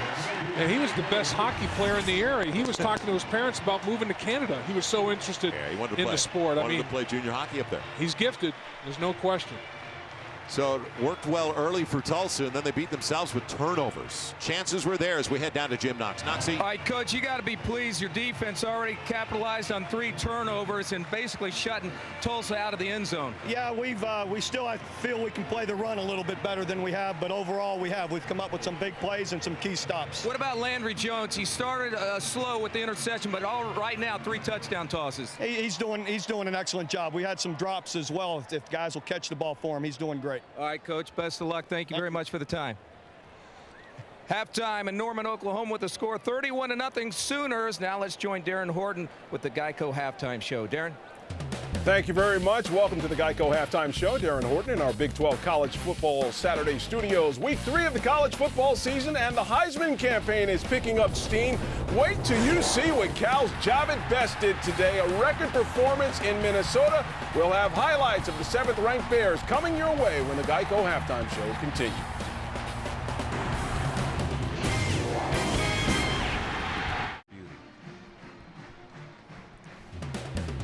Welcome back to Norman, Oklahoma. And on the plus side, our Big 12 College Football Saturday, as you can see in the background, it was gray all morning, looked like rain. Well, on the plus side, it's turned out weather-wise to be a perfect day. Right. For those that are backing Tulsa, anything but. 31-0 at the break. Joel Myers, Dave Lappin, Jim Knox down to the sideline. And a real efficient start after a rocky beginning for quarterback Landry Jones in his 2nd career start. And our Geico's eyes on, well, they're on Landry Jones. They sure are, Joel. And he threw the ball very well. Like you said, the first play of the game, he threw an interception. Then he threw 4 touchdown passes. You talk about bouncing back from adversity. And Brandon Caleb was the first player, other than the name of Broyles, to catch a touchdown pass. And he does a nice job here securing the football and a short one. Then he goes long. you know, and it's a deal where Tulsa is sucked up. They're fooled on the play action, and he double stiff arm, and Brandon Caleb's in the end zone for the second time. And the eHarmony stats that sum this one up, and it's very, very easy. Look at the bottom right, 4 sacks for Oklahoma, none for Tulsa. Look in the third from the bottom column, turnovers, Tulsa 3.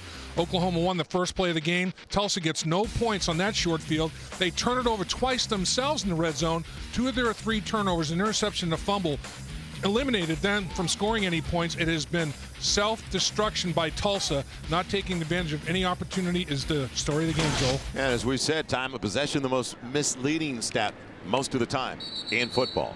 It was almost dead even. At about 15 minutes apiece, 31-0, Oklahoma. So there were chances early, those opportunities for Tulsa. They wasted them in the first 15 minutes of play in particular. And now the Sooners dominating as they came in slight favorites. They weren't even heavy favorites for the most part coming into this game. And it really has been a beautiful afternoon, football weather-wise. Todd Graham, you talk about frustration, herniated disc, up in the press box, started and a couple of floors above us in the coach's booth, and see a little fired up. Well, you know what he wants to do, Joel? He wants to look in the eyes of his players that come off the field. It's easy to play when you have a lead. It's tough to play when you're down 31-0 at the half. He wants to see if he's got front runners or if he's got guys that will finish a football game in adversity. The only way you can tell is when they come off the field, you look in their eyes. And I think that's the reason he's down there right now. We are underway. Man, it's going to be Freeman Kelly bringing it back, a true freshman, not Damaris Johnson. Ooh. Good coverage. Yeah, the special teams have improved significantly as opposed to last year. It was Ronell Lewis, a freshman from DeWar, Oklahoma. And drive chart now for Tulsa. Yeah, and you're looking here at the problems. I mean, you know, here you go. And they're in the red zone. There's some of them, a 9-play drive in the red zone, fumble it. 6-play drive, you know, 25 yards in the red zone, interception. I mean, you just can't give extra possessions to Oklahoma like that. They're too good. Williams can't bounce away from the backer, Jeremy Beal. He runs like a backer, the defensive end. About 6'3", 260, junior from Carrollton, Texas. He led the Sooners in sacks last year. This defense is truly one of the best in the nation. Oh, Joel, they've got excellent talent. The scheme is outstanding. They're well coached, and they run to the football. Other than that, you know, what more do you want? Now Kenny. Yeah, how did that ever get through to the receiver? It's complete for a short gain to Trey Johnson. But, man, that was tight. Yeah, that was good concentration on the football. And it looked to me like Austin English might have been there in his zone blitz and coverage. And, yeah, Austin English is. They dropped him off the line of scrimmage. Austin English in high school he was a running back, and he ran on the track team. He ran sprints. This guy's got some acceleration and some speed. Kenny on 3rd and long. Oh. And just out of the reach of Trey Johnson. Brian Jackson had a decent angle on it and forced it wide of the intended target. Good coverage. Yeah, he did. He jumped the route. Route recognition was there. He jumped the route, took the chance. Now, if it's completed behind him, he's in trouble. Got the left hand on it, could not get the right. Only got one hand and could not secure the football. Too many on the field. They finally get one off for Tulsa. As such, junior from Allen, Texas will punt it away. And a decent one. At the 39, Broyles makes the first one miss. He's got some space. Inside the 35. And finally brought down at about the 28 as Charles Clay, the reserve fullback, a junior from Little Rock with a flag down at the end of the play, makes the stop. Boy, let's see what this flag is. No, there isn't. There's a flag on the field. Let's see what it is. But one thing that Oklahoma did down the football field, blocked. I mean, everybody was picking up people and getting their hats on people down the field. That's how big returns happen. See if one of them was legal. Personal foul, number 86 in Tulsa. Well, half the frustration. distance, first down. Jake Collins. That's frustration. Starting tight end on the special teams. A lot of starters play on special teams, and frustration right there. First half leaders for Oklahoma, Brandon Caleb. Boy, century mark on 5 catches. 2 of them went to the house. Jeremy Beal, 3 of the 4 sacks. He got a forced fumble on one of them. Outstanding effort on either side of the football by those guys. Brown's in the backfield with Landry Jones.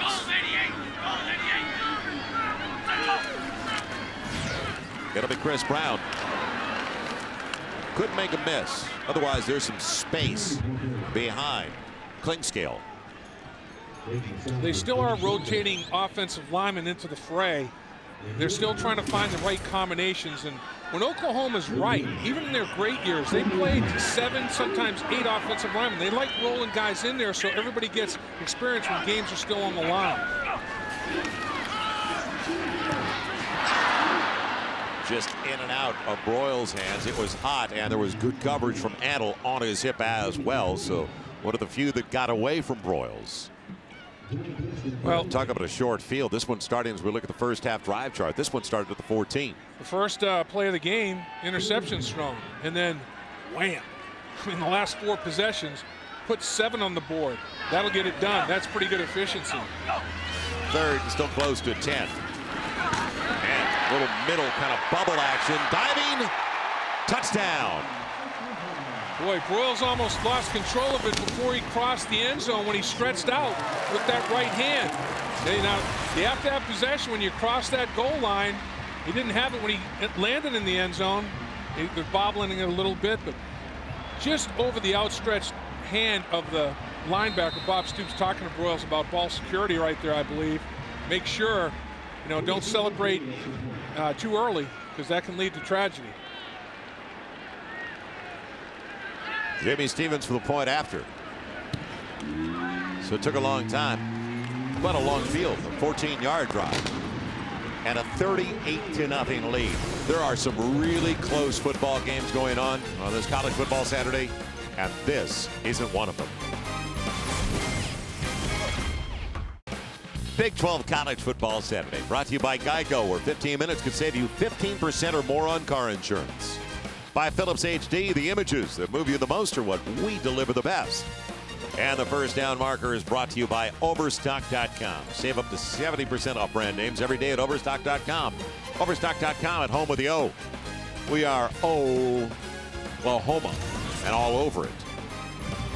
Yeah, 0%. and now almost in negative territory. The difference in these two teams right now, I think, Oklahoma played BYU, pretty good football team. Tulsa hadn't played anybody, and they went up against Oklahoma, who obviously, after playing BYU, more prepared this type of encounter. They faced Tulane in the opener, then New Mexico, third straight road date. Freeman Kelly. Man, good move by the freshman. True freshman from Lancaster, Texas, doesn't quit on the play all the way across the 45. Good effort to the 49-yard line. That's what Todd Graham wants to see. Who's going to continue to battle? It's easy to battle when you're up 38-0. It's tougher when you're down 38-0. Who's going to give effort? Who's going to get their hat on people on the kickoff return team? Who's going to break tackles and get extra yards and secure the football? A lot of good things happen in that kickoff return. So Todd Graham, first half in the coach's booth. Second half down to the sideline. So close to the midfield stripe. See if they can finally get some points on the board. Kenny, here comes the heat. Man, dropped. That was his last option, A.J. Whitmore. He wanted to go downfield. That wasn't available. Yeah, Jamad Williams, the running back and blitz pickup, got overpowered. I mean, Oklahoma is just a more physical football team right now. There's no question about it. The pocket is not a secure spot for Kinney. Shavadrick Beaver, a really talented true freshman from Wichita Falls, Texas, in for the first time. He will keep it on the ground. And like most of the game, Ryan Reynolds and the OU defense collecting things with their overall team speed defensively. Got a Sooner slow to get up right there. A little bit of a limp in this McCoy. You don't want to lose him in this football game, but he seems to be walking it off. Again, unbelievably impressive how sure the tackling is for the Sooners today. Kinney is back in the game. Their starting quarterback on third and still close to 10.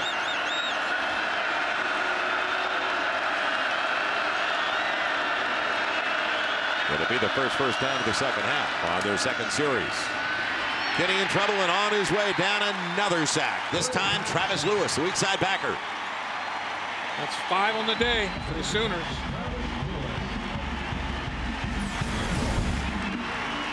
Sometimes sacks are because there's nowhere to go with the football. Kinney has time, but look, everybody's plastered. There's nowhere to go with the football for Kinney.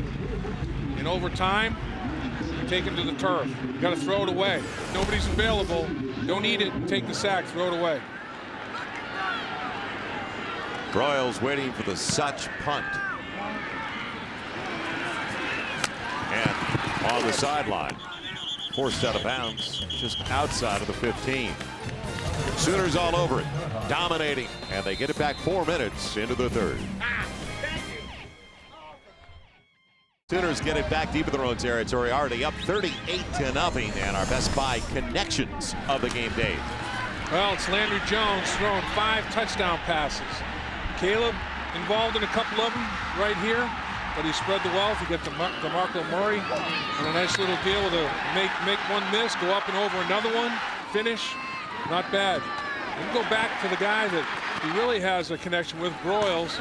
Broyles makes the play, and Broyles makes another little celebration, juggle, but he's already in the end zone.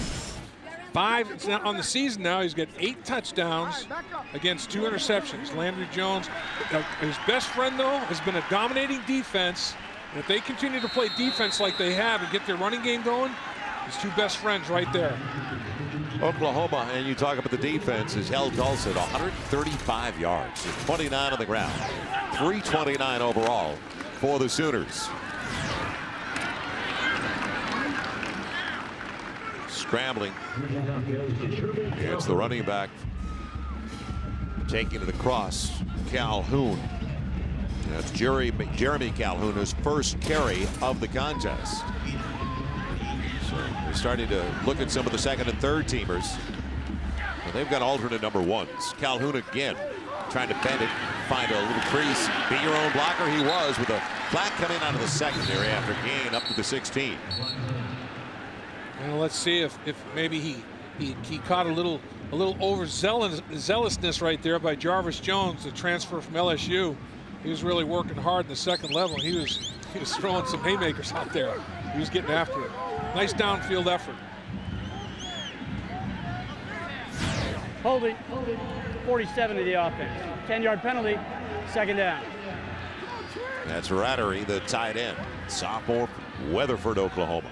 Rattery's had a tough day. He dropped a touchdown pass, and then he grabbed on the perimeter. And here's Rattery. You can see him stretching cloth, stretching jersey at the top of the screen, and no can do there. Good call.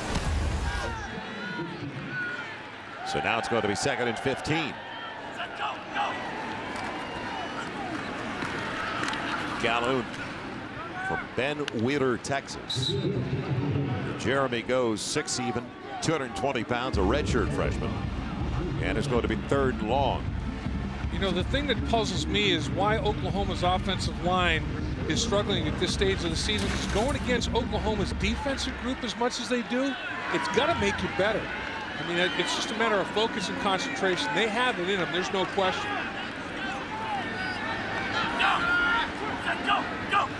Send out 4 in the pattern.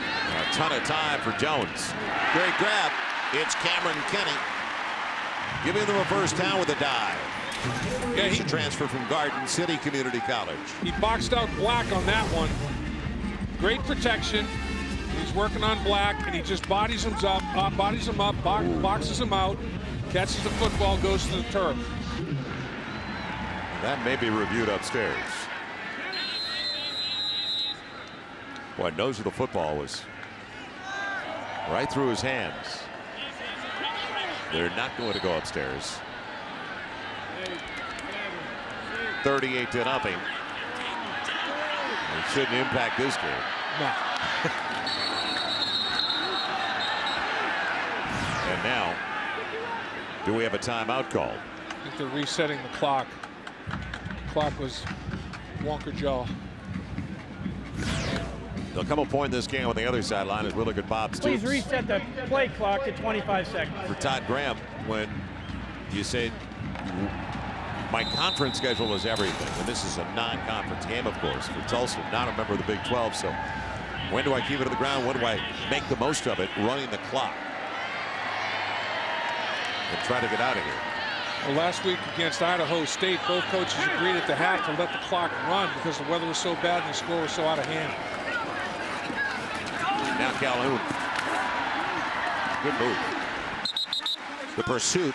He let slide by. That was Trent Wilkins, the D-back, Duncan, Oklahoma, and made the most of the opportunity, getting about 6 yards on the carry. First down marker brought to you by Overstock.com. At Overstock.com, you can shop with the company that supports college football. Overstock.com at home with the O. And now second and short. Throwing it. And throwing it deep. There'll be flags. The defensive back never turned around Destin, and it really didn't look like it was a catchable ball, but it was all over the receiver. Tanel. Yep. And trying to go to him again, trying to build his confidence. You know, you don't want to lose that kid. 6'4", a couple hundred pounds. Pass interference, number 18 of the defense. 15-yard penalty. It is first down. And that's Destin, like you talked about, Joel, is just grabbing away. You can face guard in college football, but you can't grab and impede a guy from running his route down the football field. And you know, you don't want to lose Tanel. I mean, he's got all kinds of ability right now. The problem's not physical; it's mental. He's got head cases right now. First and 10 for the midfield stripe. It'll be Broyles making a miss underneath for another first down. Phillips HD game break time as we go back to Southern California. Darren Horton. Darren. Joel, number 1 Florida quieting Lane Kiffin's Volunteers. Jeffrey Demp's 7-yard touchdown makes it 23-6. Gators snapping in the SEC opener. Lane Kiffin being schooled in Gainesville.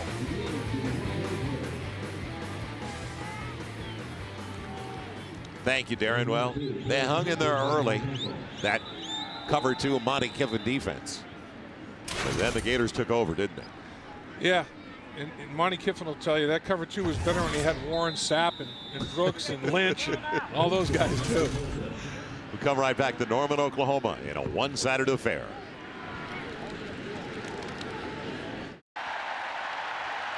$38-0 Sooners as we welcome you back to Norman. And don't forget, tomorrow a ton of NFL action coming your way. As you can see, take your pick. Check for the game in your area.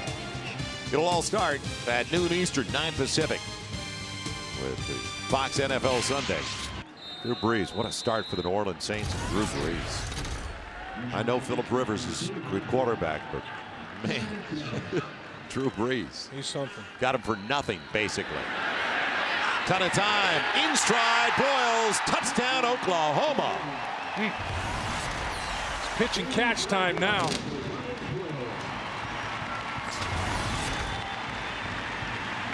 So Landry Jones by himself with a new Sooner record of 6 touchdown passes on the day.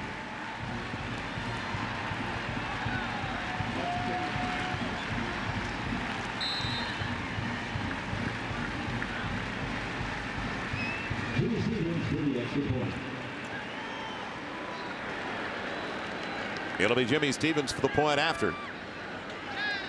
A 35-yard strike. Man, did he hit him in stride. Maybe his best throw of the day, setting the record for Landry Jones of 6 scores. And there's another record going to be broken. 26 straight home wins. Protection, separation. He has time and space. You give a quarterback time and space, there is nobody within 5 yards of him. It's like playing 7-on-7. And Broyles says, you know, I've got all kinds. You run a crossing route like this one, it takes a while. But the protection was so outstanding, Broyles just said, I found my spot. I'm going to get there, and I know the ball will be there. And like you said, Joel, he did not make him work whatsoever to catch the football. It looked like Joe Montana, Tom Brady. That's what makes those guys prodigies, is that when they hit receivers, they hit them in stride and do not make them even break any kind of stride to work to catch the football. You know, the only thing that's still in doubt today, as Landry Jones just overtook Sam Bradford for the best day as a Sooner in touchdown passes. But how many people are going to be left in this building at the conclusion of the contest? That is the only thing yet to be determined. It'll be Freeman Kelly back deep waiting. So Broyles with 2 touchdown receptions here in the half. That is 3 consecutive, in fact, going to Broyles. And Kelly will take it on an angle to the 1.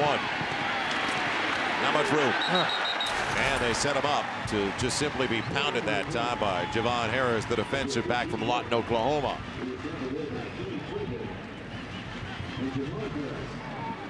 Well, our days in, active leaders in touchdown tosses. Bradford at 986 and holding, of course, for they say at least a couple of more weeks. But look at that, active players, both Big 12, and both, you know, Heisman candidates. Of course, Sam Bradford sidelined right now, but Big 12 can spread it and chuck it, and Sam Bradford does it as well as anyone, and he has become basically another quarterback coach. Jacob Bauer in trouble and throws it away in the direction of Charles Clay. So Jacob Bauer in his first series, the junior from Meridian, Ohio, a transfer from Bakersfield Community College. Big kid, 6'3", 240. It's his second season at Tulsa, and he did play. He knows the system, played in every game last year. He originally signed with BYU out of college before he ended up at Bakersfield. And he's not much of a runner, a big guy, pocket guy. I wonder if they'll be able to protect him. From their own 15, Williams takes it for 9, brought down by Travis Lewis. So Williams has had moments, they've been brief, but there's been a few runs for Jamad Williams. But overall, not many when you've been out gained 409 yards to 144. You know, last week, Oklahoma pitched their 10th shutout under Bob Stoops. Right now, they've outscored the opposition 109-0 in the last 6.5 quarters. Man. Kinney's back in there at quarterback. Man, they don't get the first down to Trey Johnson. There's a flag on the play. As soon as it was thrown, maybe it was a motion call. Did Tulsa have 7 men on the line of scrimmage or more than 4 in the backfield? I'm not sure they were lined up legally. Let's see. Illegal motion, number 1 in the offense. That penalty's declined. 4th down. Boy, it's official now. Oklahoma has taken a 55-gallon drum of butt whip and shaken it up and sprayed it all over Tulsa. Can I quote you? I mean, this one is this one is really uggy-oogie right now, and I'll guarantee you the guy that's most shocked is who we just saw, Todd Graham. I mean, he's not a guy that had any kind of expectation of this unfolding the way it did. He didn't think at all that his team would unravel and self-destruct. Well, they're 23-7 in the 30 games so far under Todd Graham. Dominique Franks with a fair catch. That came from the sideline. And he's got it at the Oklahoma 42-yard line.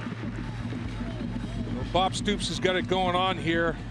You know, he's won more games earlier than anybody since, what, 1909, and it's going to get better because look at this locker room. I mean, it is plush.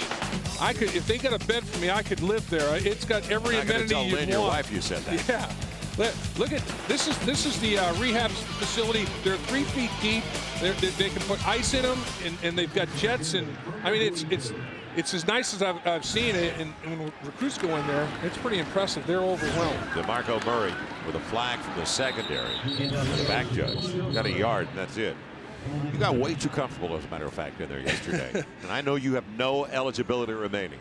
But those massive pools, you know, instead of having to worry about getting one in a individual, bucket. yeah, getting in a bucket individually. Number 47 of the offense, 15-yard penalty, 1st down. Illegal crackback. You can't hit below the waist on that crackback block. And Rattery's got his second penalty to go along with a drop touchdown pass. It's been a well, they're not hurting for day. Scores. No. That 15-yard penalty Bob Stoops does not like. I mean, you don't want to take those personal foul penalties and put your team behind the chains to the point that they are. There's not a whole lot of plays in your playbook for 1st and 25. But as we just saw that video, and we didn't show you a lot, but there is a massive complex alongside this field. And what a recruiting tool. And there's a number of teams now in the Big 12 like Oklahoma. Should be picked, and it is intercepted. On the run, taken by Trent Wilkins, redshirt freshman from Duncan, Oklahoma. And he'll take it. The opportunity for the backup. Landry Jones a little bit too comfortable and confident right here. I mean, you just don't make that throw. That coverage is as good as it's going to get. That was an easy pick. Just read the quarterback's eyes, and I bet at that point Wilkins was like, is he really going to throw this? Yeah, he is. I might as well just catch it then. They'll bring back in quarterback Jacob Bauer. Your quarterbacks have some size. From the 49 of the Sooners, Williams, nothing. It'll still be about 2nd and 10. Clock mercifully moving towards the 6-minute mark remaining in the third. First down marker brought to you by Overstock.com. At Overstock.com, award-winning customer service will make you feel at home with the O. Not a lot of offense, speaking of O. For Tulsa. Good throw there. Trey Johnson's got it, the junior from Grand Prairie. He's got a first down to the 30 of the Sooners. Boy, that was in the middle of about 4 red jerseys. Yep. And Quentin Carter was one of them, trying to rip the football out of there. And Todd Graham, you know, it obviously has not gone well, but there's no quitting that man. And he's the guy that sets the standard. Williams lunging for a couple. Beal tripped him up. So most of the first team out there defensively for Oklahoma with 5.5 left here in the third. You know, football can be a lot of lessons in life, and you're going to get knocked down in life, just like in football. It's how you get back up and what you do with it. And right now, Tulsa's trying to get back up because they've been knocked down. Bauer, too tall, no. Brought down Trey Johnson on the quick out. He's got it to the 21. Short of the first down, less than a yard. Good effort. Brian Jackson in coverage, and he stayed with it. And Trey Johnson caught this ball more than once. Tipped it to himself, secured it, got the left knee down with possession of the football. Before he went out of bounds, that's a catch. So now third, just a yard. They had deep field position a couple of times in the red zone in the first half. 4 times in the first half, plus territory. Now Bauer, after putting him on the ground, he's down. It'll be Ryan Reynolds, who's been all over the field today. Middle linebacker puts him down.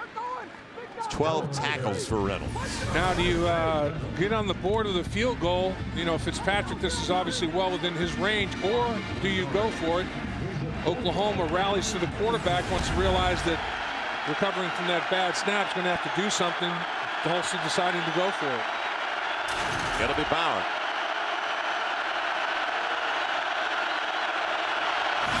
So on 4th and about 2.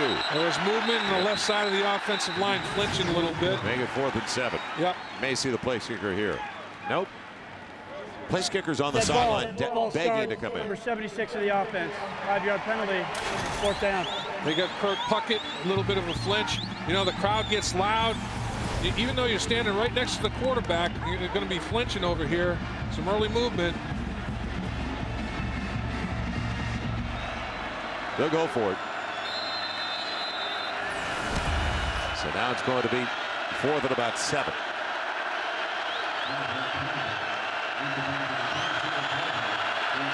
Long one for Tulsa. Pressure again. There goes Bauer.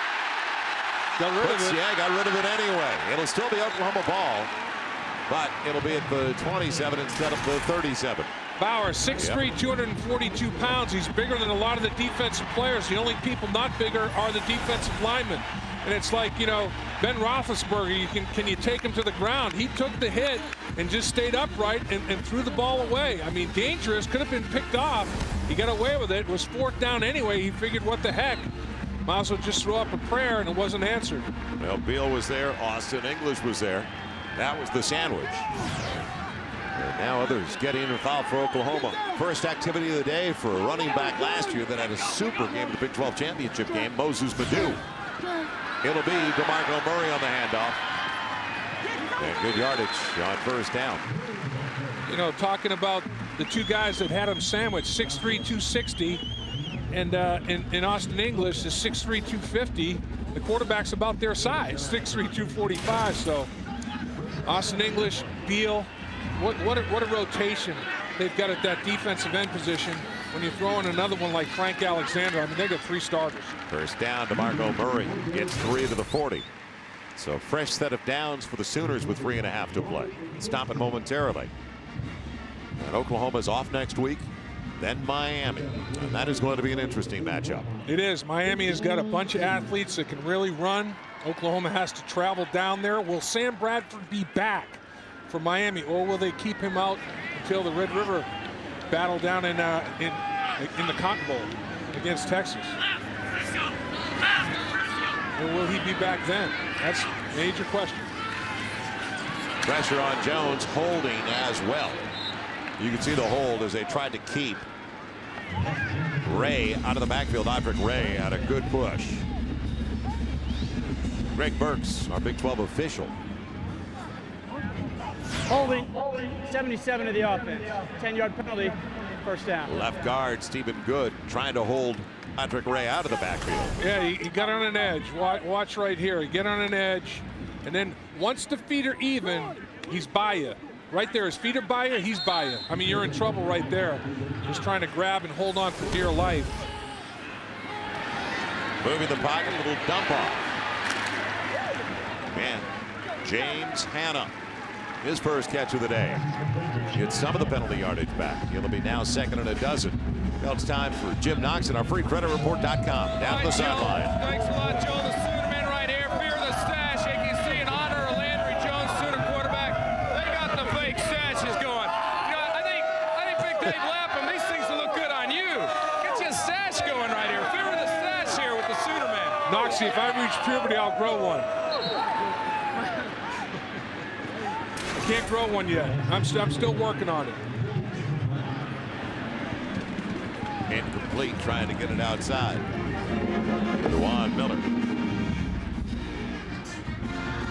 So now it's going to be 3rd and long. And they've got Chris Brown back in the game.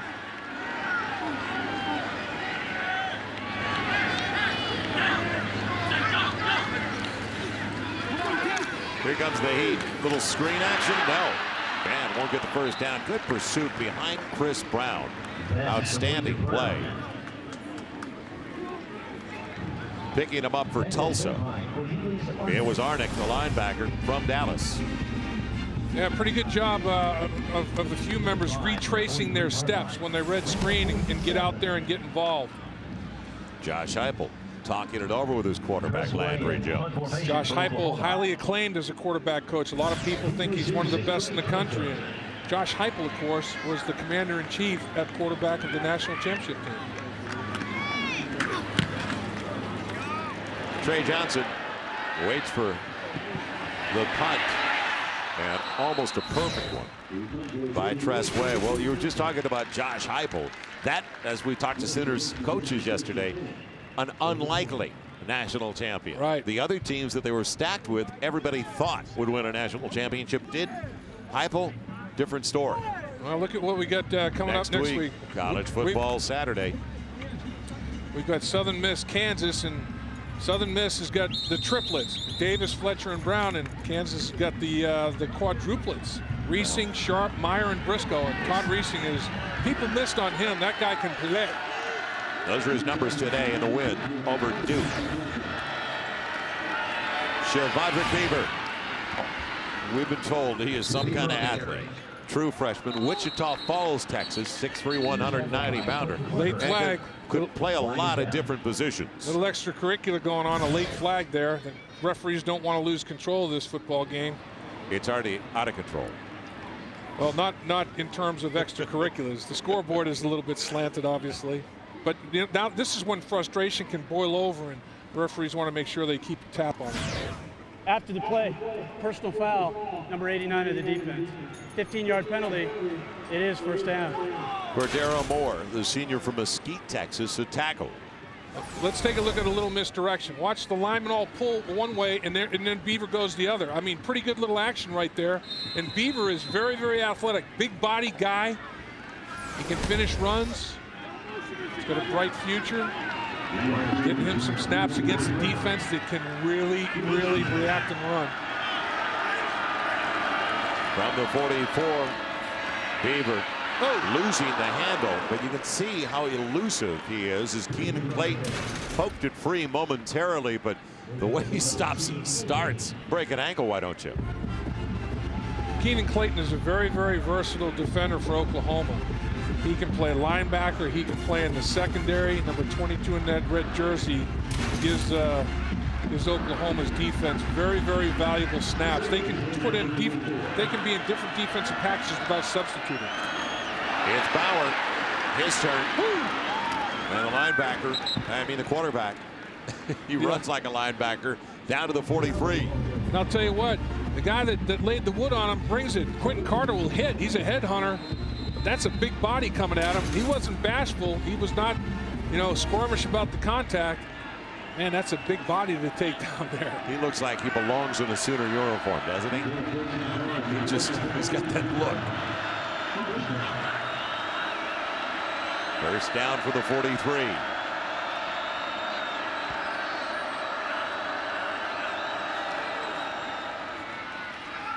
Nobody accounting for the wide receiver on that side. Clay Sears. He lines up at a wingback over there. The sophomore from Fredericksburg, Texas. Nice little play. Nice the way it's drawn up and conceived and executed well as well.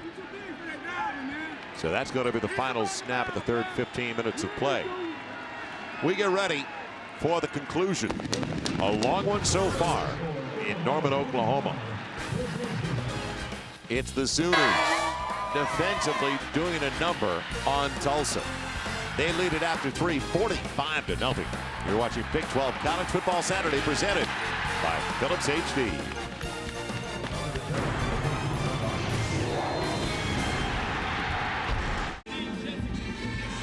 Welcome back to Norman for the start of the fourth quarter. Our DirecTV game summary and a new single game record for the Sooners. Landry Jones, the redshirt freshman, with 6 touchdown passes, the last 3 going to his favorite target over the first couple of games, and that's Ryan Broyles. Scrambling Shavadrick Beaver on first down. Nothing there. It'll be second and long right at the Sooners 30. So the Sooners just trying to get a shutout out of it. Well, they've got 7 quarters of shutout football going right now, Joel. 7 quarters and counting. BYU scored in the fourth quarter to take a lead in that opener, and that's the last points they've allowed. Bauer stays in there, quarterback. Kenny went most of the first 3. Heat right in the face of the quarterback. A holding call. And Bauer throws it away. Boy, is he tough to bring down. Jeremy Beal all over him. He's a big horse.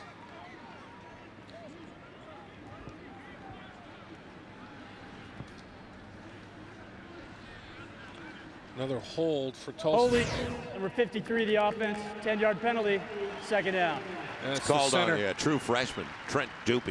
Yeah, that's the Tulsa offensive line right here as he slide protection. He gets his hands outside the framework and just sumo wrestles him to the ground. He grabs a hold of shoulder pad and gets called for the hold.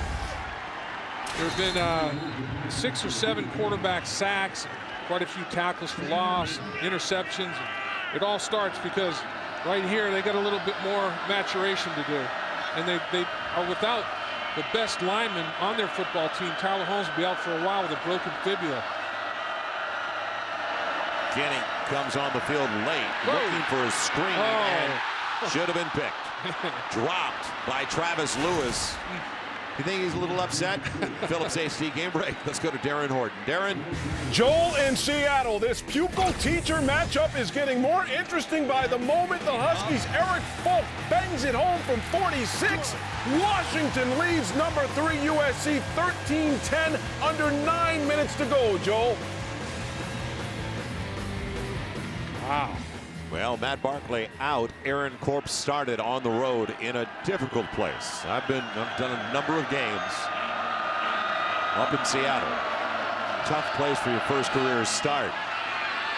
Receiver went one way, defensive back went the other, and Dominique Franks had a much better shot at it than A.J. Whitmore. Yeah, I played up there, Joel, in college, Washington, and man, that crowd is tough. I mean, that is a loud place to play. Yeah, it's a real steep old stadium. Yep, and the noise factor, it kind of right vibrates. Back down. Yep, right back down on top of you. You can't hear yourself thinking there. And let's face it, Sarkisian certainly knows USC, knows Pete Carroll, his tendencies, knows the position, talent, and who can play and who can on that football team. They all can, but what their weaknesses are. Dominic Franks waits for the punt. It'll be over his head and into the end zone. As you mentioned, tough place to play, and especially if it's your first start, like it is for USC's Aaron Korb. Sooners get it back when we return to Norman. Sooners have it, a little more than a minute gone here in the fourth, and DeMarco Murray, part of our Keystone Light, always smooth moment, and this play came, a 13-yard touchdown pass to Murray. Late in the first half, a little more than 3 minutes left, and it made the score. 24-0. Pretty good balance. Yeah, he makes first he makes Black miss, spins inside of him, then he goes up and over Brown, and they were black and blue when it was over. Sooners get it back at their own 20. Tulsa stalled in Sooner territory and had to punt. Brown stays in the game. You're wondering about Landry Jones. Well, Landry Jones, a redshirt freshman from Artesia, New Mexico, his backup in practice, and we watched practice yesterday. We'll get to that in just a moment. They give it to Chris Brown. And Chris Brown's got a first down. Bumped out at about the 36-37, but his backup is a true freshman, real good one. Out of Lee High School in San Antonio, 6'5", 225, Drew Allen. And ultimately, they'd like to make sure he redshirts this year. Yeah, nice little misdirection, little counteraction here, and Brown takes full advantage of it. Excellent blocking on the perimeter for Brown, provided by Miller, the sophomore running back.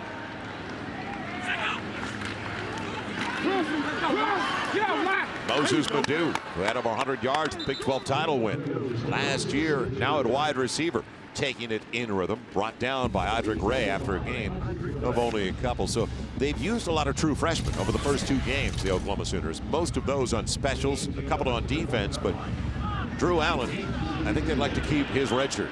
Yeah, there's some youth in the depth of this football team, no question. Brown weaving his way for another 5-6. It'll be short of the first down by 2.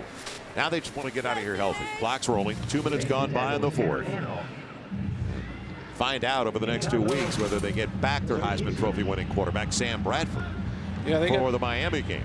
Back-to-back, Miami and Texas after that bye week, Joel. And the bye week's coming at a very, very opportune time for them, coming off back-to-back spankings they're applying to people. It'll be Moses Madu. First down. They didn't wrap him again, did they? Nope. Inside the 40. Well, Sam Bradford,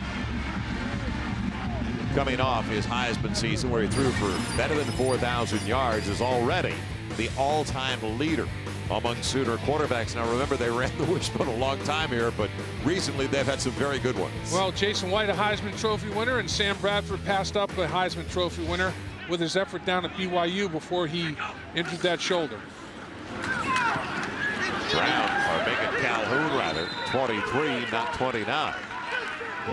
For about 3, give him 4 to the 36.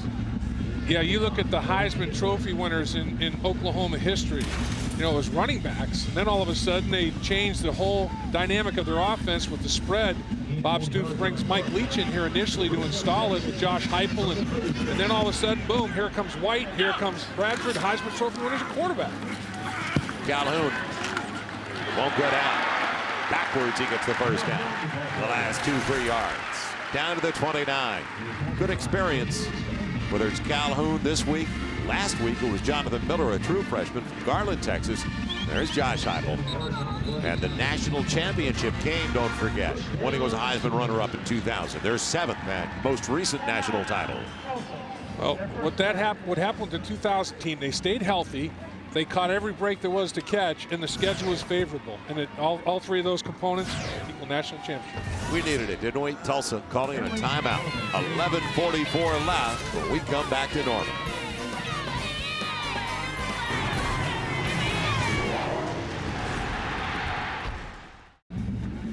Exits are full in Norman. 45-0 Sooners. Well, NCAA President Miles Brand unfortunately passed away this past Wednesday after a nearly year-long battle with pancreatic cancer. Brandon served as NCAA president since January of 2003, led the association through key initiatives, including academic reform, increased emphasis on presidential leadership, and broad discussions on fiscal issues in college athletics.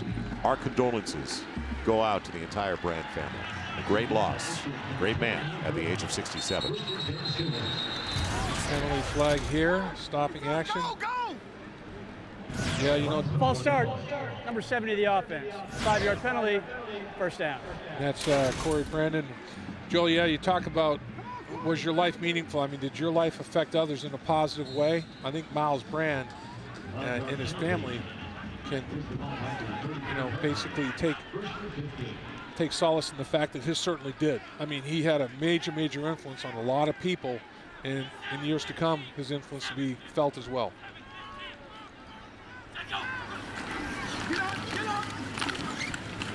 Running back Calhoun buried just a yard on that play. Clock running, 11.5 left. Destin in on the hit. So they're alternating. Last week it was Jonathan Miller's turn. Man, he had his first career TD run, a 36-yarder. I like they're getting a lot of guys involved, though. A lot of the kids that are underclassmen. And you have the opportunity when you're beating an Idaho State the way they were, 64-0. And now as they dump it off, it goes to another reserve for the Sooners. And this time it is Eric Mensick, the tight end, junior from Rosenberg, Texas. So a lot of touches, but that is the luxury when you've got the depth that Oklahoma has. Yeah, there's no question, and a lot of these guys are trying to move up the depth charts, and they're fighting for jobs. That's the great thing. A lot of these guys were all-state and all-American players when they were in high school. Oklahoma is an upper echelon program. There's no doubt, and playing time's hard to come by.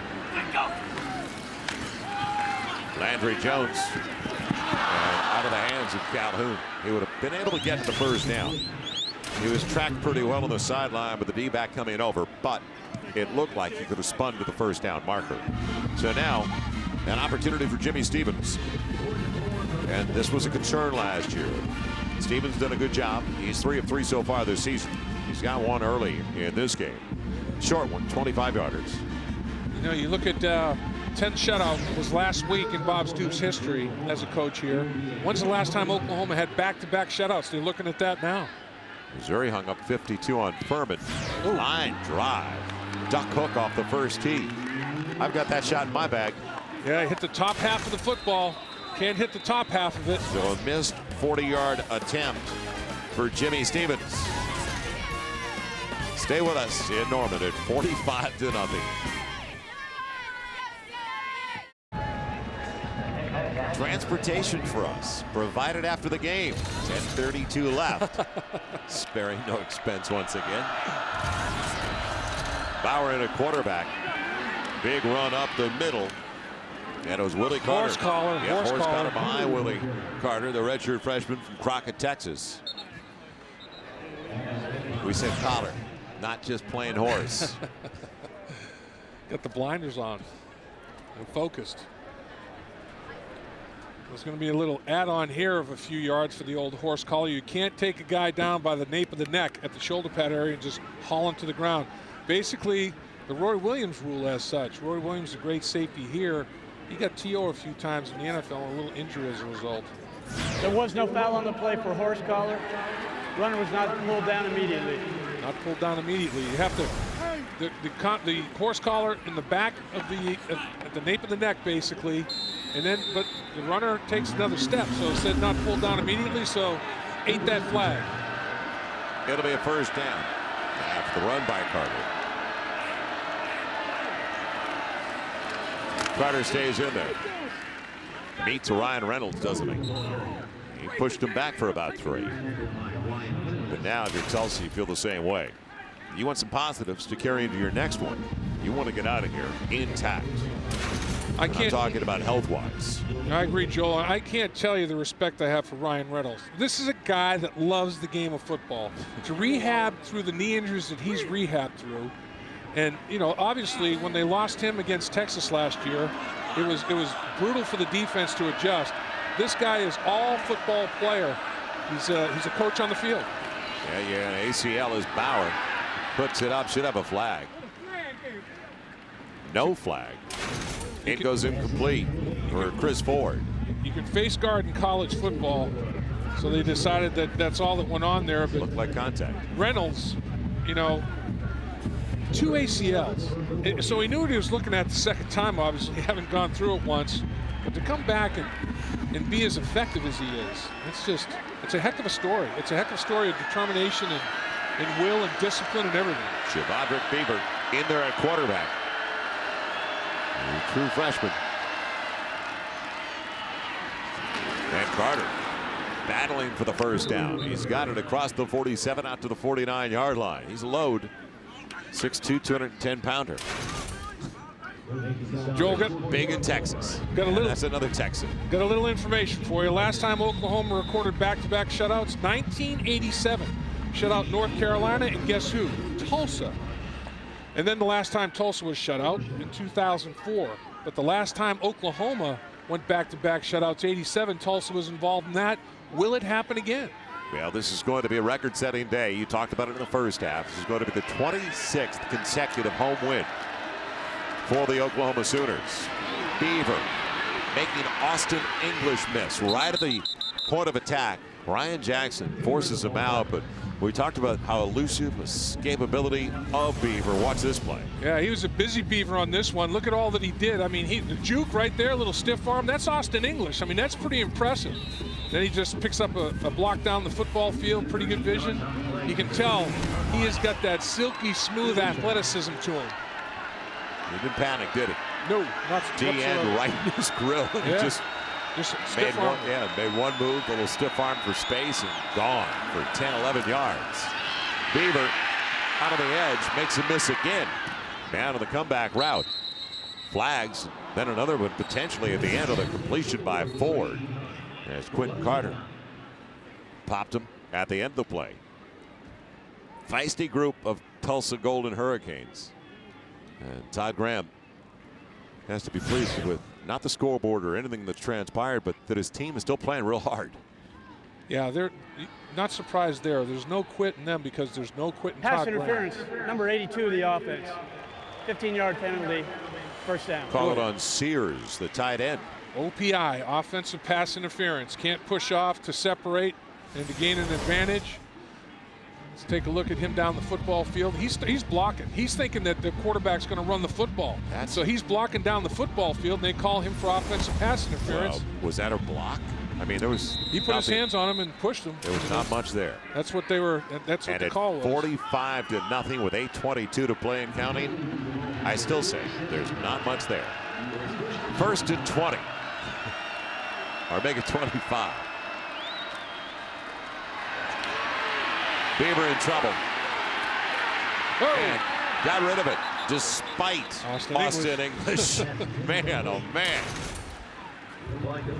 This kid's going to be fun down the road.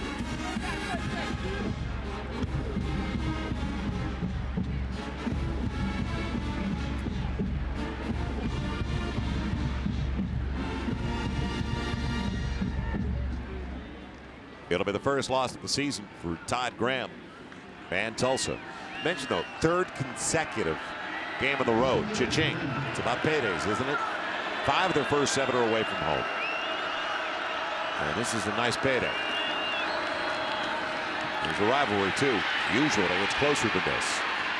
Wow. Beaver. Oh, just got him by the shoelaces. Barely tripped up at the 40. Otherwise, he gets close to a first down there. He still needs 12, but he was off to the races. And he's gassed. He's winded a little bit. He tapped out. He has to be replaced. And look at this athletic ability. Nice block. I mean, stone block down the football field, just getting after it. Man, and Beaver takes advantage of it. But Todd Graham's done a heck of a job with this program at Tulsa. We'll talk about him after this snap. Bauer will take this snap as Beaver's over on the sideline. Will they get on the board? This could be the drive. Prevent the shutout. Blitz coming. Van Bauer had to get rid of it in a hurry with the heat in his face. You know, you look at Todd Graham and what he's done with this program. In 2001, Tulsa was 1-10. In 2002, Tulsa was 1-11. Steve Craigthorpe came and started to turn it around. He moved on to Louisville. They hired Todd Graham. The last 2 years, 21 wins. 11 wins last year, a record for the program.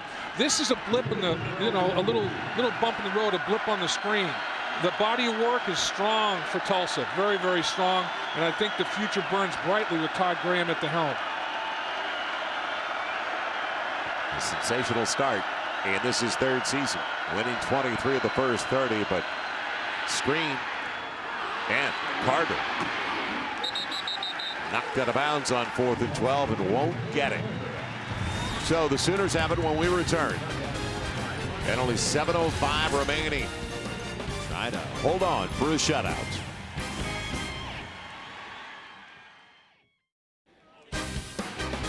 Big 12 College Football Saturday. Presented by Philips HD. The images that move you the most are when we deliver the best. Brought to you in part by eHarmony.com. Are you ready to fall in love? By X-Men Origins Wolverine on Blu-ray and DVD today. And by Days In, the best value under the sun. Now Nebraska trying to hang on at Virginia Tech. Final minute of play there, leading by 5. And now Oklahoma here in Norman gets it back, and to a freshman, Jonathan Miller. His first action in the backfield. Oh! Well, he had 88 yards on 12 carries last week, 8 on his first today, as we check in with Jim Knox. Knoxy. All right, Joel and Dave, we have a record passing, touchdown record passing on the field. Landry Jones, 6 touchdowns, maybe a record right here. You remember jumping Jack Zach right here, senior cheerleader, 10 cheerleaders. He's trying to clear. Go ahead, Zach. Here we go, big guy. Side semi, put your head down, Boomer. Whoa, jeez. That's a world record right there. Way to go, Zach. Unbelievable. I've done that. That's Man, such a big deal. How do you not blow an ACL, MCL, PCL, every CL? Did you count the bodies down there? Jonathan Miller again. He's got it to the 46. Let's see how many people are really down there. Man. Okay. Look at the length. Look at the length. I mean, the height, Steve, but look at how long he is airborne. He defies gravity. Was that a double Lindy? It was strong as the new rope, I know that. Man. You're sick. That's great. College days aren't any fun at all. That's an athlete right there. They're no fun. You're not having a good time, are you? Jump and jag. Jump and jag. I like it. A lot of good things. A lot of good things about college football Saturdays. Miller again. Just trying to run out the clock, gets 3. So inside of 6 to play. It was 31-0 at the break, now 45-0. And the first down marker brought to you by Overstock.com. At Overstock.com, our award-winning customer service will make you feel at home with the O. And Oklahoma's outgained 515 yards to 266. And the one thing I brought up real early, because even when it was a game, 17 and then 24-0, Tulsa still had more time of possession. Tulsa right now has 28-plus minutes compared to 24-plus minutes for Oklahoma. So throw that one out. Time of possession means a lot, doesn't it? And ever since they've gone to up-tempo and spread offenses, it means even less. Right, because you have so many big plays. Right. Colorado today, Dave, wearing 1923 uniforms that were real snappy. Looking like they're getting off their first one. Virginia Tech just took a lead on Nebraska, so they're up with 21 seconds to play. They're up 16-15. Kansas smokes Duke 44-16. We're going to have the undefeated UK football team. That's Kansas University football team in Lawrence. That's going to be strong against Southern Miss. We're looking forward to that one. A lot of points next week. Calhoun bouncing outside, breaking a tackle to get a first down. What about Missouri? They didn't have the Missouri game up there, did they? Missouri won big, right? They had 51. I mean, are they discriminating against the Tigers here? What's going on down there? And then some late kickoffs. Will Oklahoma State bounce? See if they can get a little rice-a-roni. What did Missouri beat Furman? What did they have? 52 points? 52-12, I believe. Thank you. Boy, a lot of Longhorns and Sooners working in our production truck. 45-0 Oklahoma. From the 41, first down Sooners. Ooh. Hot one. And Landry Jones wisely just hits the deck. Smart Kims on that snap. He just toned it down a little bit. wants the heat. Little heat, little height.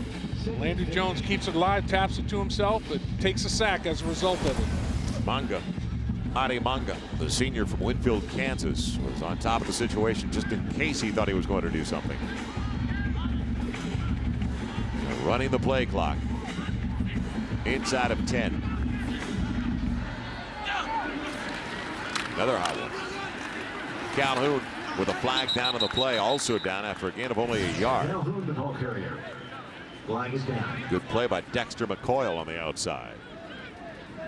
Looking ahead, I mentioned Oklahoma off next week, and then at Miami. Right. And Miami has looked like Miami of old, where they've got some gliders, some real team speed once again. In the back-to-back, you know, the Red River battle, and then you got Kansas. I mean, that's a tough little dynamic. Nebraska's playing good football. I mean, Texas Tech, Oklahoma State, a real challenge. When will Sam Bradford return? How effective will he be in the early stages of his return?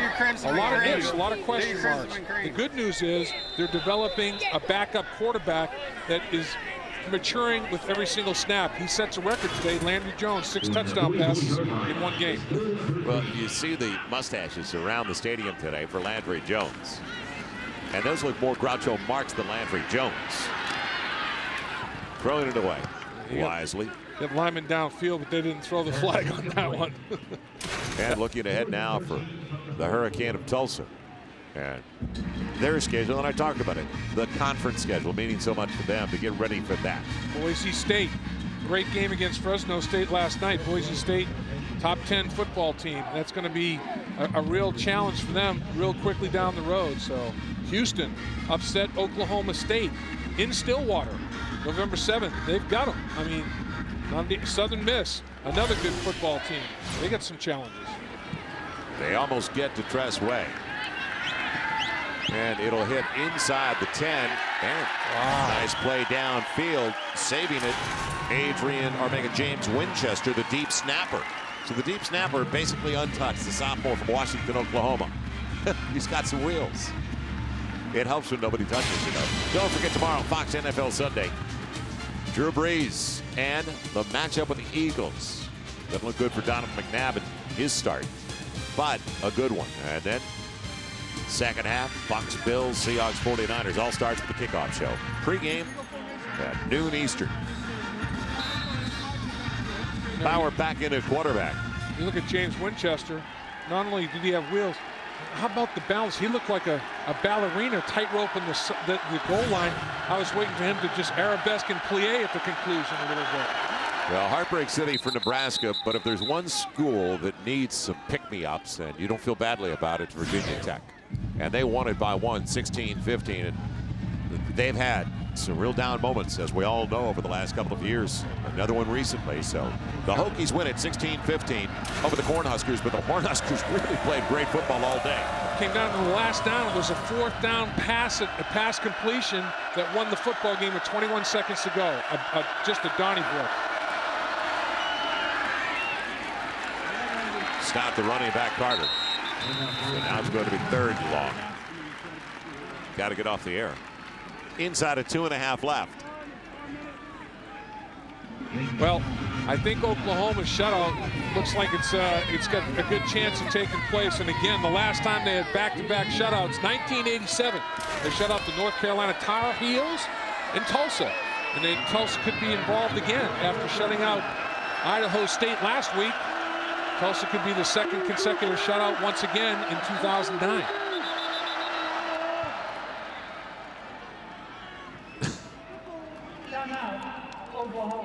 Oklahoma. You don't want to take any timeouts to next week. Timeout, Oklahoma. So Tulsa looking at a 3rd and long, inside of 2 to play. And coming up on our college football Saturday, it'll be your Bearcats, Dave, against the Beavers of Oregon State. I'll tell you what, Tony Pike, 6'6" quarterback, could see over pressure, having an outstanding year. Was the Big East Player of the Year last year. Took the Bearcats to the Orange Bowl. And Rogers, how about single-handedly basically beat USC last season in the game that he had. So you got a couple of football teams that can move the ball coming up. Speaking of USC, they were tied at 13. We heard in the final minute that Washington was, I think, close to the SC 10-yard line. We didn't get an update on that baby, but that's a serious game going on in Seattle. Didn't Washington kick a field goal to take a lead? They did. Yeah, they're up 16-13. Wow. And UCLA K-State later tonight at the Rose Bowl. Big win by UCLA to beat Tennessee in the opener.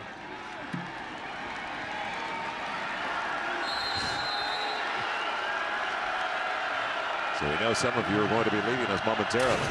We're going to miss you. Those that are still here. And up for grabs, overshooting. The wideout on that side as he tried to hook up with Ricky Johnson, true freshman from Lafayette, Louisiana. You know, Joel, when you lose a player or two players like Gresham and Bradford offensively, everybody else has to pick it up.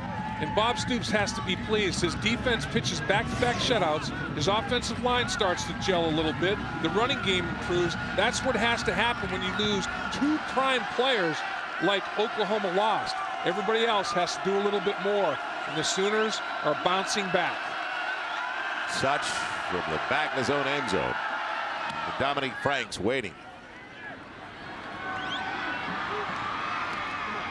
And Franks with a flag down will also be down inside the 35. Well, some of you are going to be leaving now to pick up another live event, another game that is starting. So there is no question that as soon as this is over, and there's a lot to be determined, we know, with a minute 35 to play, that we will update you on the final score from Norman, Oklahoma.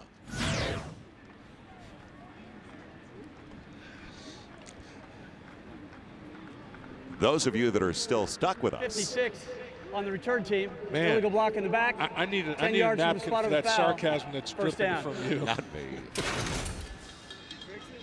Well, it's a record-setting day a couple of ways, but there's an illegal block on the back, as you'll see on this play. But, Dave, record-setting day, first of all, for Landry Jones. And let's not forget about this program and the status that Bob Stoops has taken this program to, as you see the block on the back, but 26 consecutive home wins. Absolutely. And when you think about the great teams they've had here in the past with Barry Switzer and before that, the long 47-game winning streak with Bud Wilkinson. Well, and they're 62-2 now here under Bob Stoops. They've won 46 of the last 47 games at home. They have to go a little ways, though, Joel, to catch the record holder. That would be the Miami Hurricanes, won 58 in a row at home. Are you kidding me? John Nimmo has taken over the junior from Ponca City, Oklahoma, as the quarterback. He hangs with a pretty good quarterback, doesn't he? Yeah, they're Sam Bradford's roommate. So hopefully some of Sam Bradford's magic has rubbed off on Nimmo. So we have found Nimmo. He's in.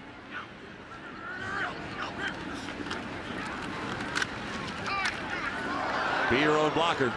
Man, that was a hard hit. BYOB, bring your own blocker. Jonathan Miller. And one more snap, and that's it.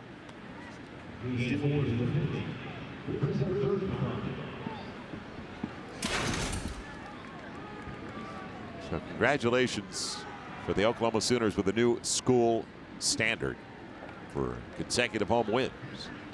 Landry Jones, record-breaking day. He can Troy Aikman, don't forget, started at Oklahoma. Right. Barry Switzer promised him he'd change the offense.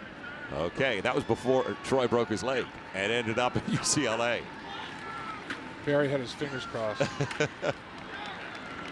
That'll do it. Final snap of the game, man. A situation of back-to-back shutouts for one of the best defensive units in the nation. Bob Stoops, Oklahoma Sooners. And a record-setting day, as we mentioned, with quarterback Landry Jones, the redshirt freshman from Artesia, New Mexico. 6 touchdown passes, and he threw them to all different quadrants of the field. Hit Caleb for a couple of times. Caleb with a double stiff arm. He finishes that one. Then he goes to DeMarco Murray. And Murray spins and over the top. And he starts going to Broyles. And Broyles has been his guy. Broyles runs a great route, and he's rewarded with a great pass. And Broyles finishes, hurdles into the end zone.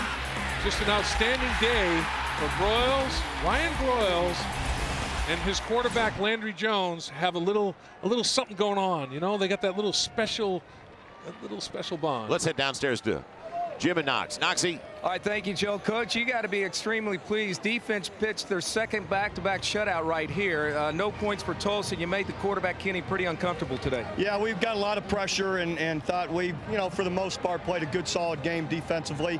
Guys were sound. We made good adjustments because they score a bunch of points, so we were in good shape really all day. How about Landry's performance after that interception? All of a sudden, he calmed down and set a school record with 6 touchdown tosses. Yeah, we're excited for Landry. Did an excellent job, guys. He had a couple drops on him too, but he's doing an excellent job. He's handling everything great, and he'll learn from a couple of those other experiences that he wishes he might have had 1 or 2 back, but in the end, he's doing a great job. All right, Coach, congratulations again. Appreciate it. Right now, let's turn to Landry Jones. And what about that school record, 6 touchdowns? Well, they just kind of my coaches put me in a good position, so just went out there and executed the play like we're supposed to be. Now talk about it, Landry. You came out and you threw the first interception, and after that, it looked like you really settled down, mixed the running game along with the passing game really well. I mean, after that first interception, I came off the sideline, and everybody's like, "Don't worry about it, you'll get it going." And then just kind of had Adrian Taylor told me I had to have amnesia out there, so I just forget about it. Went out there, O-line protected me all night. Receivers made some good plays. Tight ends played great, so I had a lot of help out there today. And the good news is, after 2 full games at quarterback, getting the reps, you feel very comfortable now. Oh yeah, I feel great right now. I mean, this was a good game. I felt like I played pretty good. I was really happy that our offense came out here and performed the way they did. All right, Landry, congratulations on the record-setting day. Joe? All right, thank you, Jim. So it was over at halftime. 31-0 Oklahoma on their school record 26th consecutive home victory. Now many of you stick around, should be a good one. 2 top 25 teams going at it on college football Saturday. It's going to be number 21 Cincinnati taking on number 24 Oregon State in beautiful Corvallis, Oregon. And then talked about the K-State Big 12 Pac-10 taking on UCLA at the Rose Bowl. What a setting for the 7:15 Pacific kick. For Dave Lapp and Jim Knox, I'm Joel Myers. Thanks for joining us. 45-0. Sooners all day long, all over Tulsa. You've been watching Big 12 College Football Saturday, presented by Phillips HD.